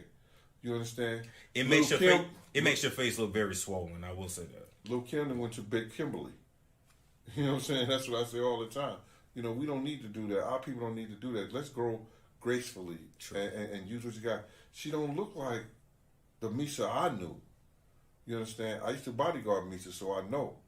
You understand? And to get back to the story, is that you know, she thought Puff was messing around. I guess like she started talking to the dude from EPMD. He came to see her, and Puff beat up till she got up under the, beat her literally till she tried to run up under the car. Wow. He was reckless with his hands, you know that, man, because I even wrote that about the book, and Kim got tired of that. And then she started fighting back. Yeah. Oh my God, y'all got about a book to hear that story. It's a storm show. Ay, it's a storm show. So that word coming up again. Patterns. That word patterns is coming up again. Mm. Mm-mm-mm. Well,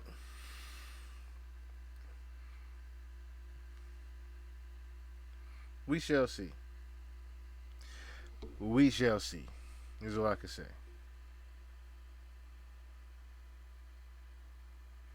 We are just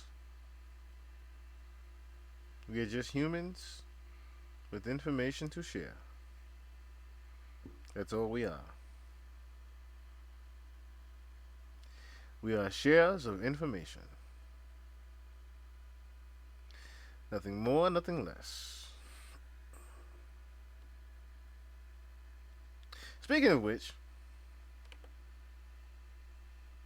Partisan Fontaine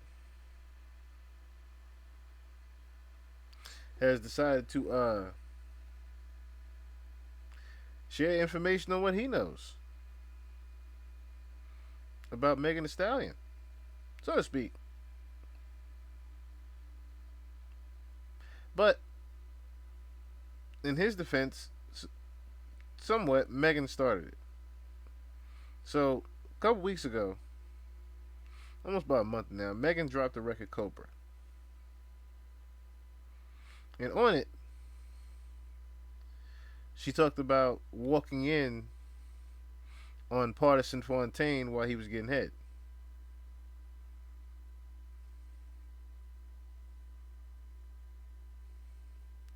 On this same record, of course, she introed it even talking about everything she was going through and things of that nature and the depression and whatnot.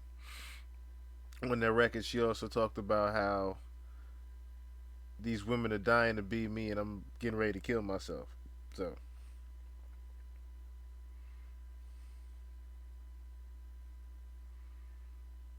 my thing is, it's a crazy time to pick to start up the Partisan Fontaine scandal. Because, of course, you have nothing else going on. The case had to die down. But you needed something to make yourself come back, I see. Which was very well played on Rock Nation's part of marketing again. I will say that. Kudos to picking. Hey! Make a record about your boyfriend. Real quick. You got you throw some things about that. Talk about your boyfriend. There you go. Talk about your boyfriend. What am I talking about? Now, I can't play the whole record, of course. Y'all know that. I can't play the whole record. But we can play some of it. And we can play the part that she said things. Okay? We'll do that. I don't know how much more of this shit I can take. I know you been worried about me telling people that's not me. Honestly, I kinda feel like you plotting, watching. Why is you speaking on me at my lowest when you acted like you ain't know? I was tripping, going crazy, and they low-key hating so they ain't gonna say shit. Damn, I finally see I'm killing myself when bitches were dying to be me. But this was the interesting part that she said right here, I thought. Got problems, never thought a bitch like me would ever hit rock bottom. Man, I miss my parents, way too anxious, always cancel my plans. Pulled up, caught him cheating, getting his dick sucked in the same spot I'm sleeping. And that is what set Partisan Fontaine the fuck off. Excuse me? So what?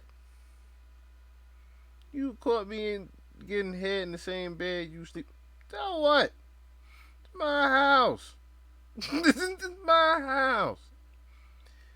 You are visiting my house. Okay? It's my bed. Number one. Number two, I found out about you. So don't accuse me what I've been doing. I understand Partisan Fontaine's perspective on what he was talking about. Like I said, we can't play everything, I don't think, of Partisan Fontaine's. Now, to my knowledge, Partisan Fontaine owns all his shit, but I guess we'll find out. After watching people drag your name and talk about you in unfavorable ways in order to get attention or clicks, I never thought you would do something like that to me. Even realistic, got lipo, then you started posting gym pics. The things that you're doing is sadistics. Got lipo and started posting gym pics.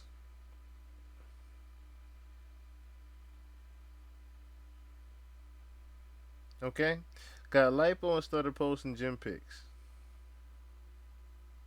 He went there on this one. He didn't he ain't pulling no punches on this motherfucker, I'll tell you that much. And it's one of those records where you gotta really read between the lines on some things. And then there's other things where he just said them blatantly. We can't play the whole thing like I said, but I'm just trying to play some key parts for y'all so y'all can understand where the man coming from. You know what I'm saying? Man coming from. When a snake shed his skin, it only changed on the outside. You got emotional hurdles. Man, the work that you need is internal. And that line came from, of course, we can't show it, but the video and the song called, what? Cobra. A snake only shed his skin on the outside. The shit you got going on is internal. That was hilarious. That Partisan Fontaine is an amazing writer. An amazing writer. I tell you that much. Damn, thought you was on an island healing. I guess the new album need a villain. Brand new way for you to be a victim. And what did I just say? What did I just say? The brand new album need a new victim. You ain't got no other way to sell this shit but talk about me. You need something to sell this bitch with. Because if you ain't noticed, music is in a decline right now. So the best way to sell records right now is to have a scandal out. Have a beef out. Somebody gotta be saying something about you. So you can be responding to it. Whatever have you. Whatever your publicists come up with to go with your PR run when you go to talk about shit in interviews and blogs and podcasts and shit. Whenever you do your videos and your lives, you have to have a form of interest so that your viewers have a reason to say, hey, I think they're going to be talking about that on the album. So let me buy the album to hear what they're talking about.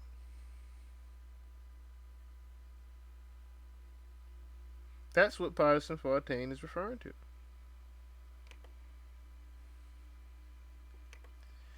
He knows some things. It's gonna be okay is what I told you. I was the realest nigga you was close to. And that's real. The people that know you don't love you. The people that love you don't know you. I loved you out loud, I was vocal. And when he said that, I said, oh. He's talking about the label change. He's talking about the transition of the old label that had to cut ties with her and give her to Rock Nation. Once she was given to Rock Nation, the hands around her changed into ones that she doesn't know. She's not familiar with anymore. It changed into hands that she's no longer in control of. If you get what I mean. She's no longer in control of her own career anymore. Same lips that I got tatted on my shoulder. Even then I kept my composure. I was supposed to. This the girl that I'm trying to propose to. And that right there was the icing on the motherfucking cake. Like, my nigga was about to propose to you. Y'all were together for 2 years. Y'all were together for 2 years. But it begged the question. Why?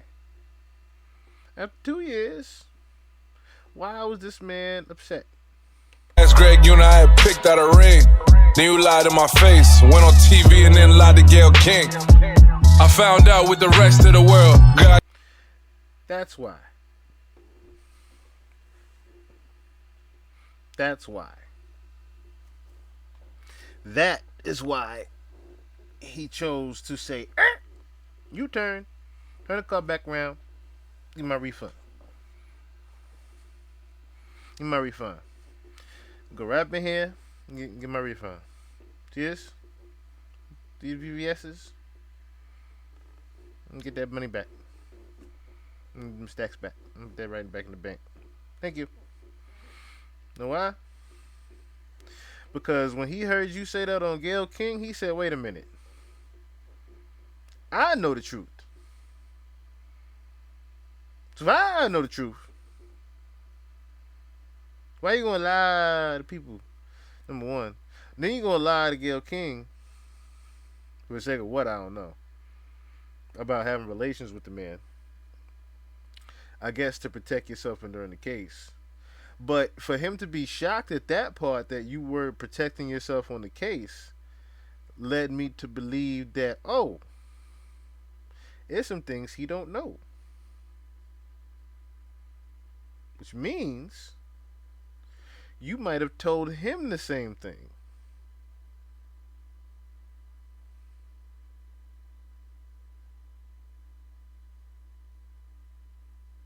That's what that means. That means you never told him about Tory.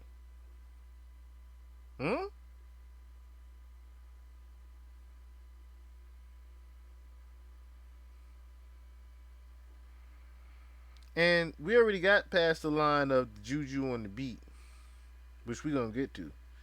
So, apparently he also accused her of smashing Juju on the beat. Juju on the beat, the producer that does all her production. Right? So, real quick. Let's look at that, shall we?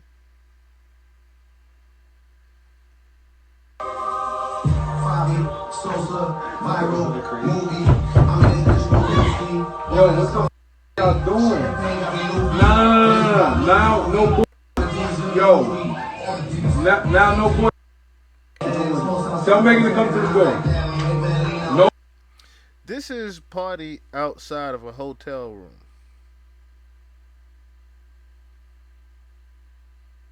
Telling Megan to come outside. And the homie on the live. Recording it. Right? I want y'all to listen close to the voice on the inside on the other side before Party knocks it in. No, I don't know what y'all talking about. Tell Megan to come to the door. Yo, y'all got 5 seconds before I come through to the door.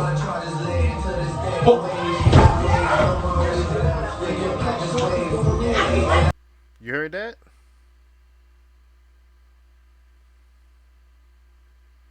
You heard that? You know what the fuck is going on? You heard that, right?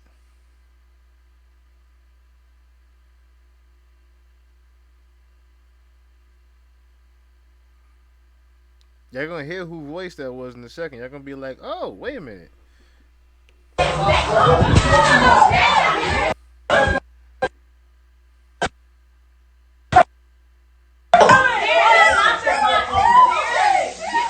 She's literally using the restroom. Everybody out. Excuse me. She was using the restroom, but y'all evidently heard yo, what the fuck is going on? You heard that from the other side of the door, right? But she was using the restroom.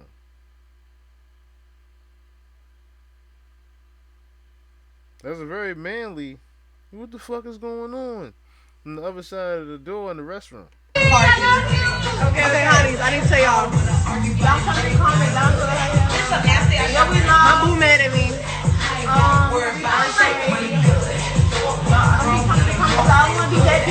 I need y'all to go harass him and tell him to stop being mad at me. Y'all, she got like 2 minutes left on this thing, so say what y'all gotta say. Y'all just 24 hours.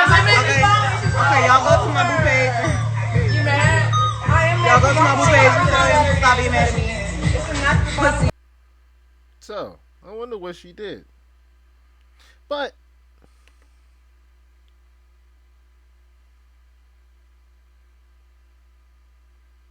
do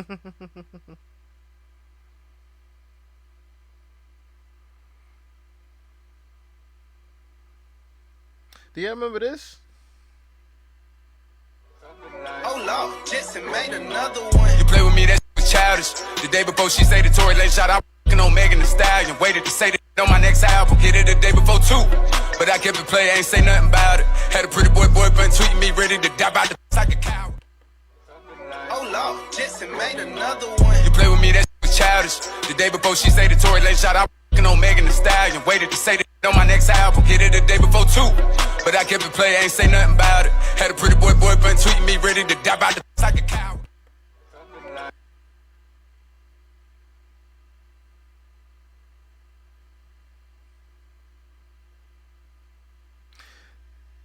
Another reason why Party said I'm a U-turn and take the ring back, because he had to hear that. He had to hear the baby hit you too. Wow, he was supposedly in a relationship with you. Oh.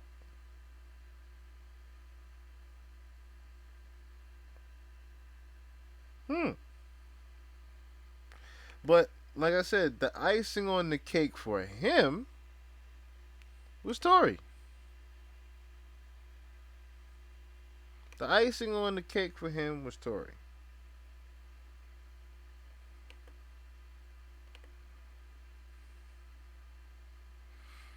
Back in 2020,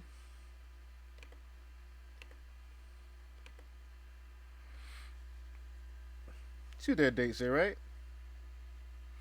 July 12th, 2020. You took this picture.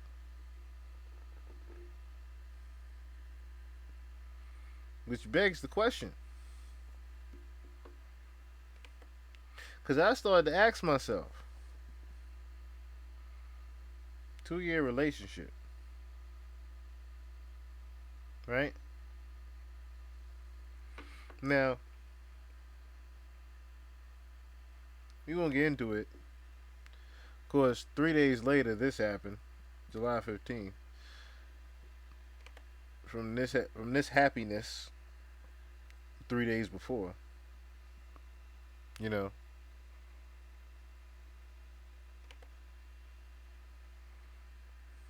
Look here. You two are celebrating 2 years.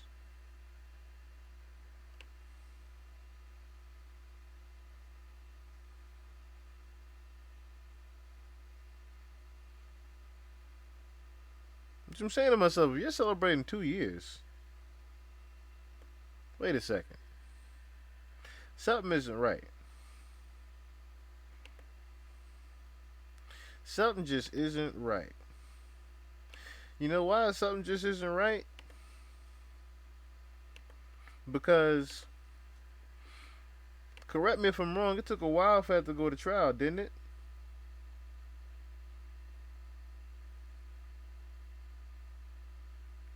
And supposedly y'all was still smashing. I ain't talking about Party.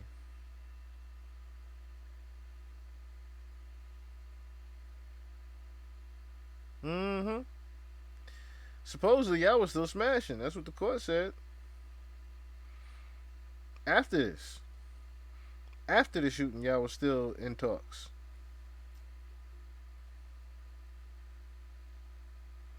On top of the baby. On top of Juju on the beat.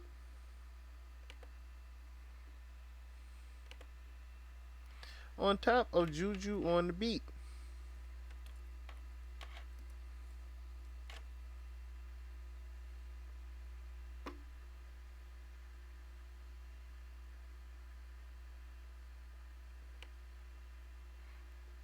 It just makes you wonder, yo. Just makes you wonder. Was Party wrong? I don't know.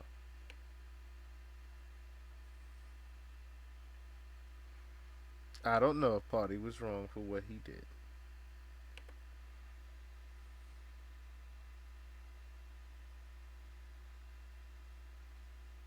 Because if he has to find out with the rest of the world that his woman was doing other things with other people, like I just didn't know about it. You ain't tell me nothing about Tori. You ain't tell me about Juju, your producer. You ain't tell me about the baby. All these people. While I'm supposed to be getting ready to marry you, I'm finding about all three of these motherfuckers in the industry at that. That I'm supposed to be writing and I write music. Okay, I'm a songwriter for a lot of people in the industry. So for me to have to hear with the world, you are fucking three other rappers. No, two rappers and a producer. Two rappers and your producer. I don't need the stress in my life. Okay?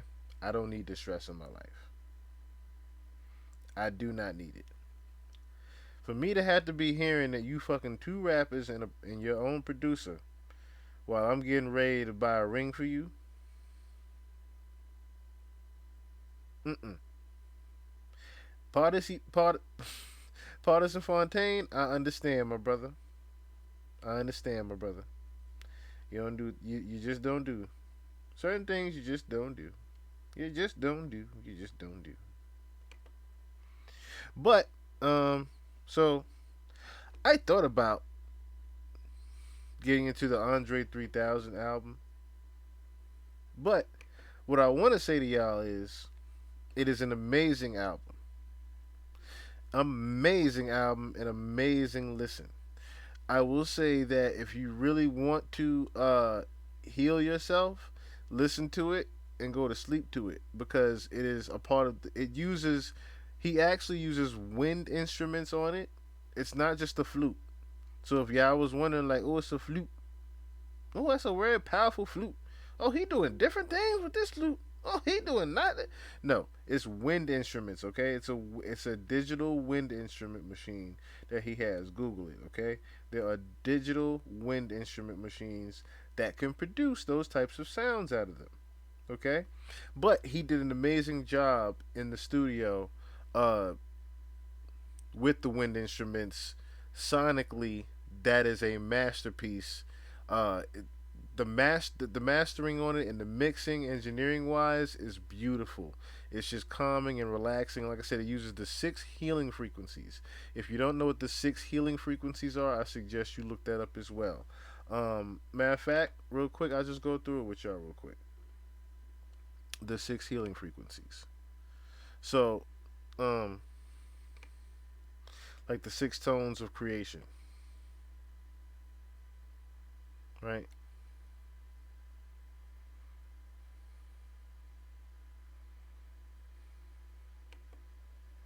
But you have like the original healing frequencies. You have liberation and guilt, which is 396 hertz. Liberation from guilt and fear. 417, uh, undoing situations and simplifying change. 528, transformation and miracles. 639, harmonizing relationships and inner balance. Okay, those are the six solfeggio main frequencies. Solfeggio is also used in music. If you solfeggio is actually it's a sound. It's a sound basically. It's a not sound. It's a melody. It's a melody basically in music in symphony. So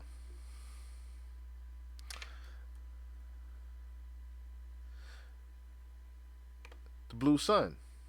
It was called what? It was titled around the Blue Sun, right? Andre's album. So get a load of this. What does it mean to dream about the blue sun? Okay, to dream that the sun turns blue, and after a while, it will become a polygonal sun, which makes people feel strange and puzzling, and then becomes a solar eclipse again. Such a dream expression indicates that there is a storm and danger, but as long as there is sufficient preparation, and disaster will pass quickly. According to traditional Chinese concepts, a solar eclipse is a Tengyu eclipse day, a sign of disaster, and is a fear of primitive humans that they cannot control the changes of celestial bodies. What does all that mean, basically? It's when one is in realization of themselves, is what that excerpt just meant. It's when one is in realization of themselves and they are trying to rid themselves of complication and confusion in their mind. That's why he's saying cannot control the changes in celestial bodies. Basically, we can't control our own emotions within our human form. So, it that's why we go through the things we go through as far as our emotions go. Our emotions make us incontrollable to our celestial body sometimes. So, dreaming that the sun turns blue indicates a storm and danger, but as long as there is sufficient preparation, the disaster will pass quickly. Dreaming of the sun at noon indicates that the dreamer will be promoted. The patient dreamed of the sun at noon, indicating that the dreamer will soon recover completely. The prisoner dreams of the noon sun, which means that the dreamer can quickly regain his freedom. A poor person dreams of the sun at noon, indicating that the dreamer can get an accident.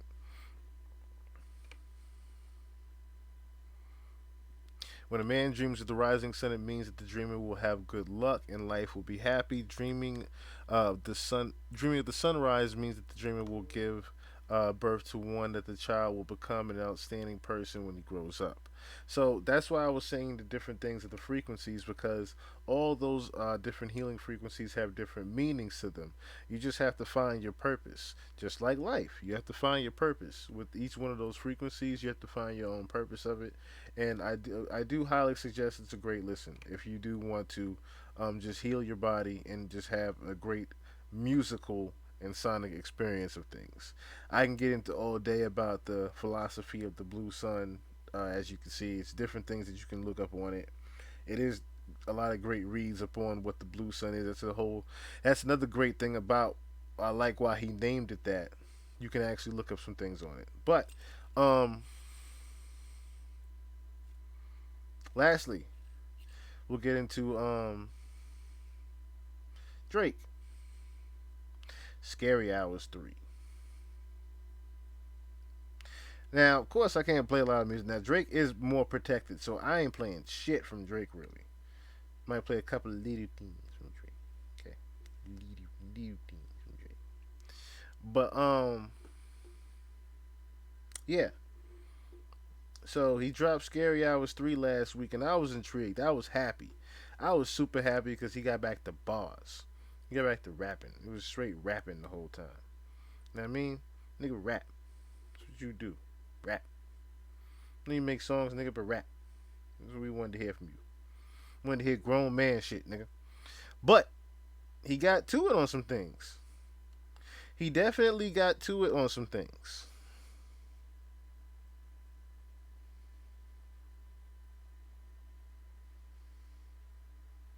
And on Story of My Brother, Conductor, I was highly intrigued. And it was on a conductor beat. And it was on a conductor beat. So it threw me for a loop. It threw me for a loop. I wasn't expecting it. But here's a little something from, say, Story About My Brother, right?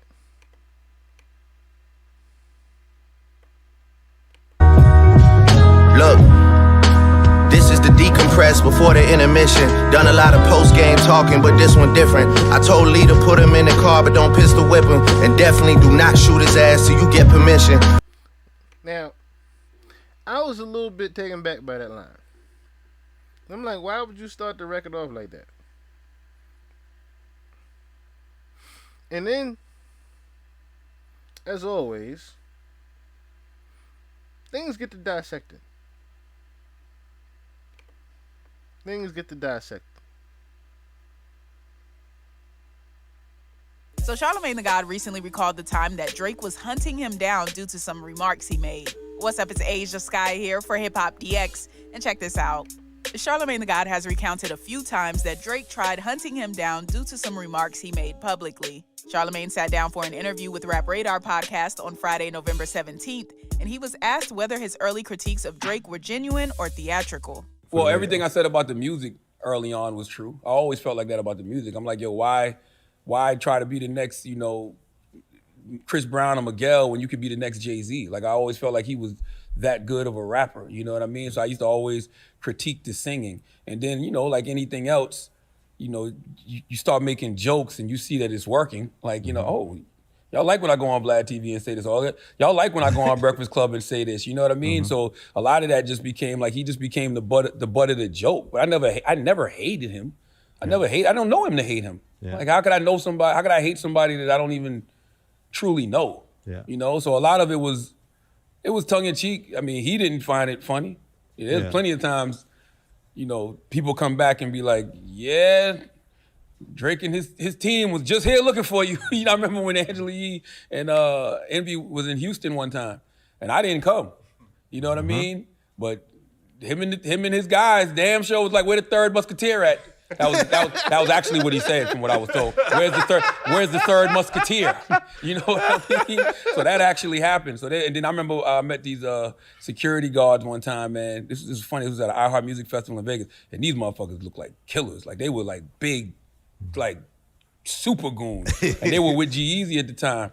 And they was like, yo, man, you know how many times we was just told we see you on site, don't even ask no questions, just handle it. And I'm like, really? And they was like, yeah, we used to do security for Drake, whatever. And I was like, shit. Charlamagne is also well aware that his Drake criticisms serve as marketing and promotion for the rapper's music. I want to tell y'all something, but you're not going to believe me because I'm lying. But Drake and I plan this out every time he drops an album. I'm part of the album rollout. He drops a record, I critique it. It brings more attention to the record, more attention to the project. I keep telling Drake he doesn't need me to do that. He's Drake, but for whatever reason, he wants me to do it, so I oblige. Okay? The latest example was back in September when Charlamagne took aim at Drake's latest single, Slime You Out, featuring SZA. The radio host said, What scares me, and it's not a scare because Drake's going to be fine. Drake put out a song last Friday and nobody cared. In response, Drake clapped back on social media by calling Charlamagne an off-brand Morris Chestnut and questioning Charlamagne's apparent obsession with him. At the time, Drake said, "Are you okay, Leonard? You kind of weirding me out, G. Like you really obsessed with me or something for years. Like you look in the mirror and wish you saw my reflection type. Whatever you gotta do to let it out. I'm sure your 435 loyal fans will stand by you, you goof." So what are your thoughts on what Charlamagne said about Drake hunting him down? And what do you think of the ongoing back and forth between Charlamagne and Drake? Let us know in the comment section. Make sure you subscribe to the channel, hit the notification bell, and keep it locked to Hip Hop DX. So, I mean, it's not a coincidence. So Charlamagne... It's not a coincidence that Drake would say something like that, I guess.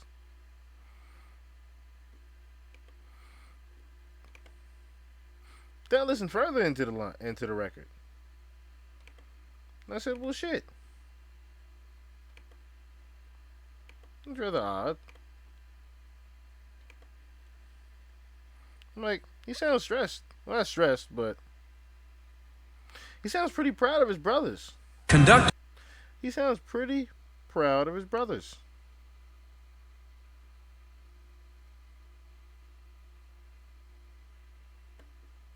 A flamethrower, it's like you playing EDM, that nigga a chain smoker.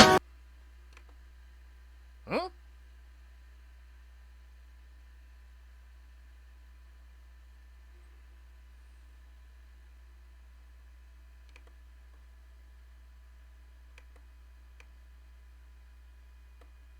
I ain't bought her, I bought him a Range Rover. My brother a flamethrower, it's like you playing EDM, that nigga a chain smoker.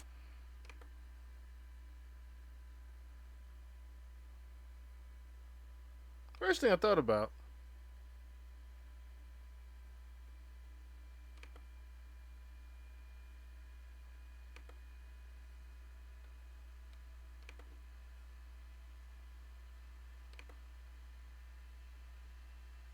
Very first thing I thought about.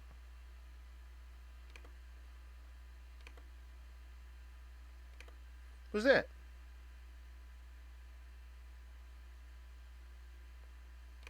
Just saying. That was the very first thing I thought about when he said that.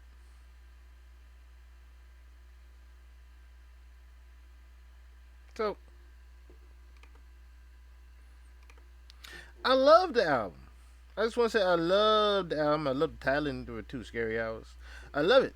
I love it. I love it. I love it. Okay? Shout out to my homie Drake, man. Shout out to the homie Drake. Before we get out here though, I did tell y'all I had something special for y'all. Speaking of Drake, right? So, something interesting got brought to my attention.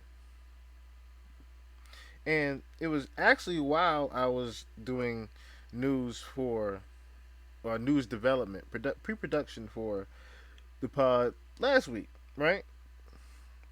I stumbled upon this shit. And I couldn't help but go back and think of something with Drake. I couldn't help but go back and think to myself. I wonder.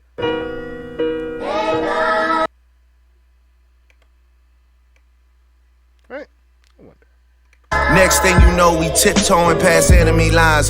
Diss me so long ago, we making your memories fly. Conspiracy theories start floating around like the Kennedy guy. I'll probably hold a grudge against you guys till I'm 75. Now, when I first heard that, I was like, nah. Nah.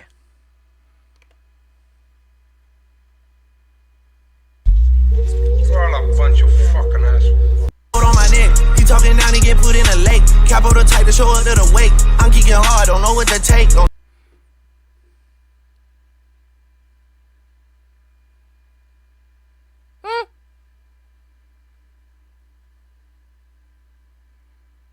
I was like, wait, why did he name the record this? Shot him in daylight. Shot him in daylight. Shot him in daylight. Shot him in daylight. Bro, dang. She went to jungle, she bought the body. I wasn't there when they caught the body. What? Excuse me? What? TPS think that I bought the body. Internet swear that I bought the body. Take more than that to go pop somebody. Them niggas talk about everybody. So low-key, I'm happy they got somebody. What?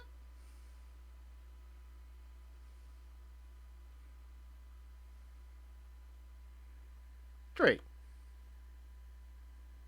What you talking about? What you talking about? What you talking about? What you talking about, Willis? Drake. Not Drake.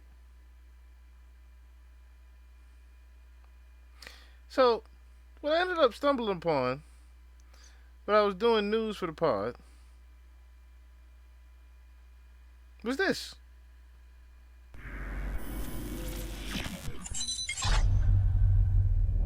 Being that you're, so connected, do you think that...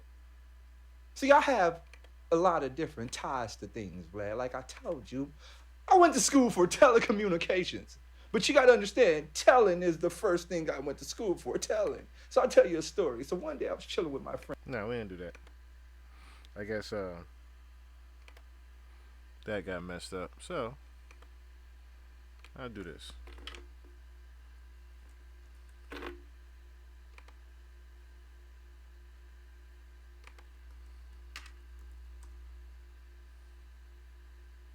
Pardon me.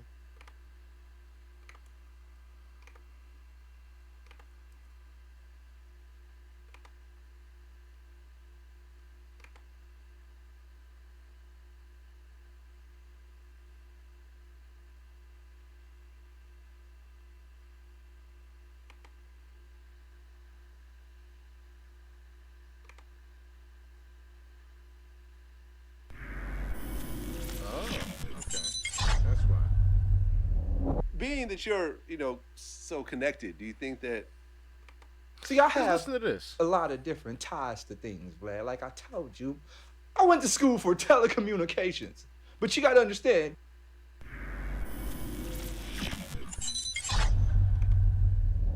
Being that you're, so connected, do you think that?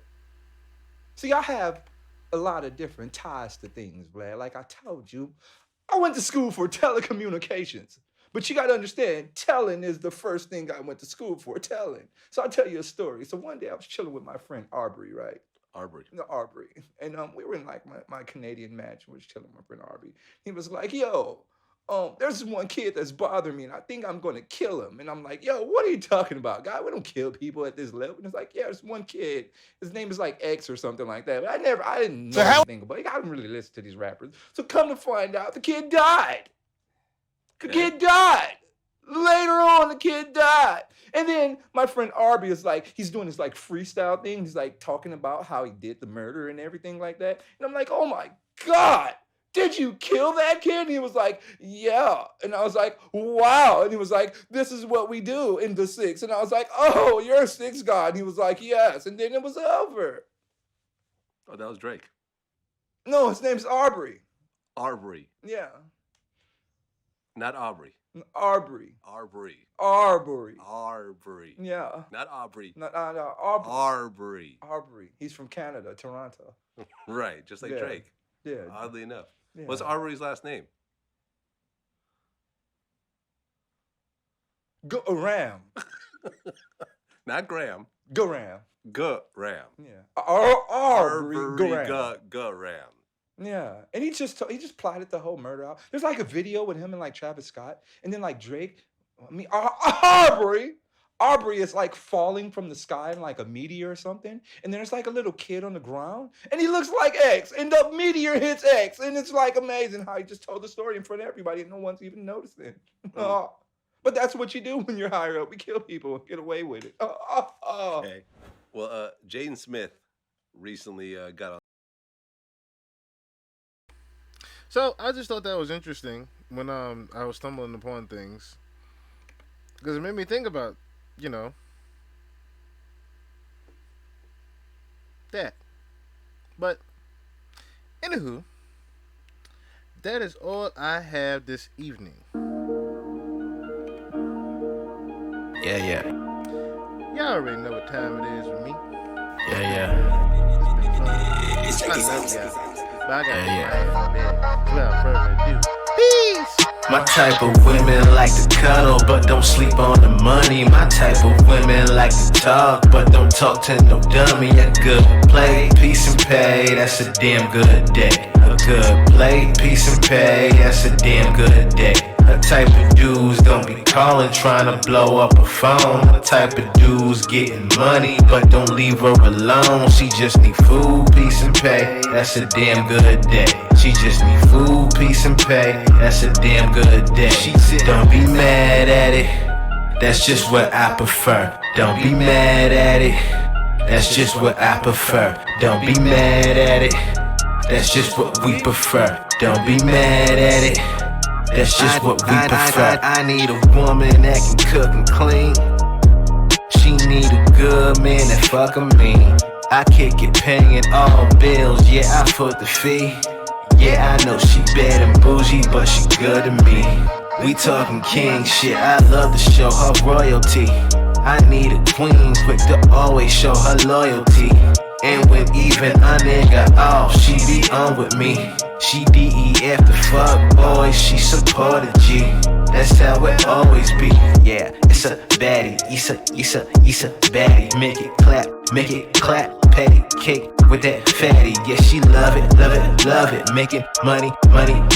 Keep it coming. Hate when complaining, haters do nothing. My type of women like to cuddle, but don't sleep on the money. My type of women like to talk, but don't talk to no dummy. A good play, peace and pay, that's a damn good day. A good play, peace and pay, that's a damn good day. The type of dudes don't be calling trying to blow up a phone. The type of dudes getting money but don't leave her alone. She just need food, peace and pay, that's a damn good day.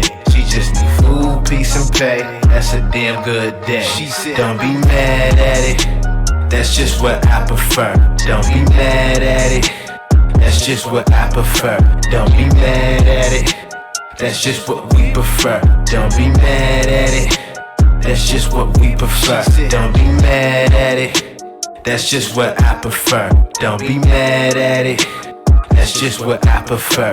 Don't be mad at it, that's just what we prefer. Don't be mad at it, that's just what we prefer.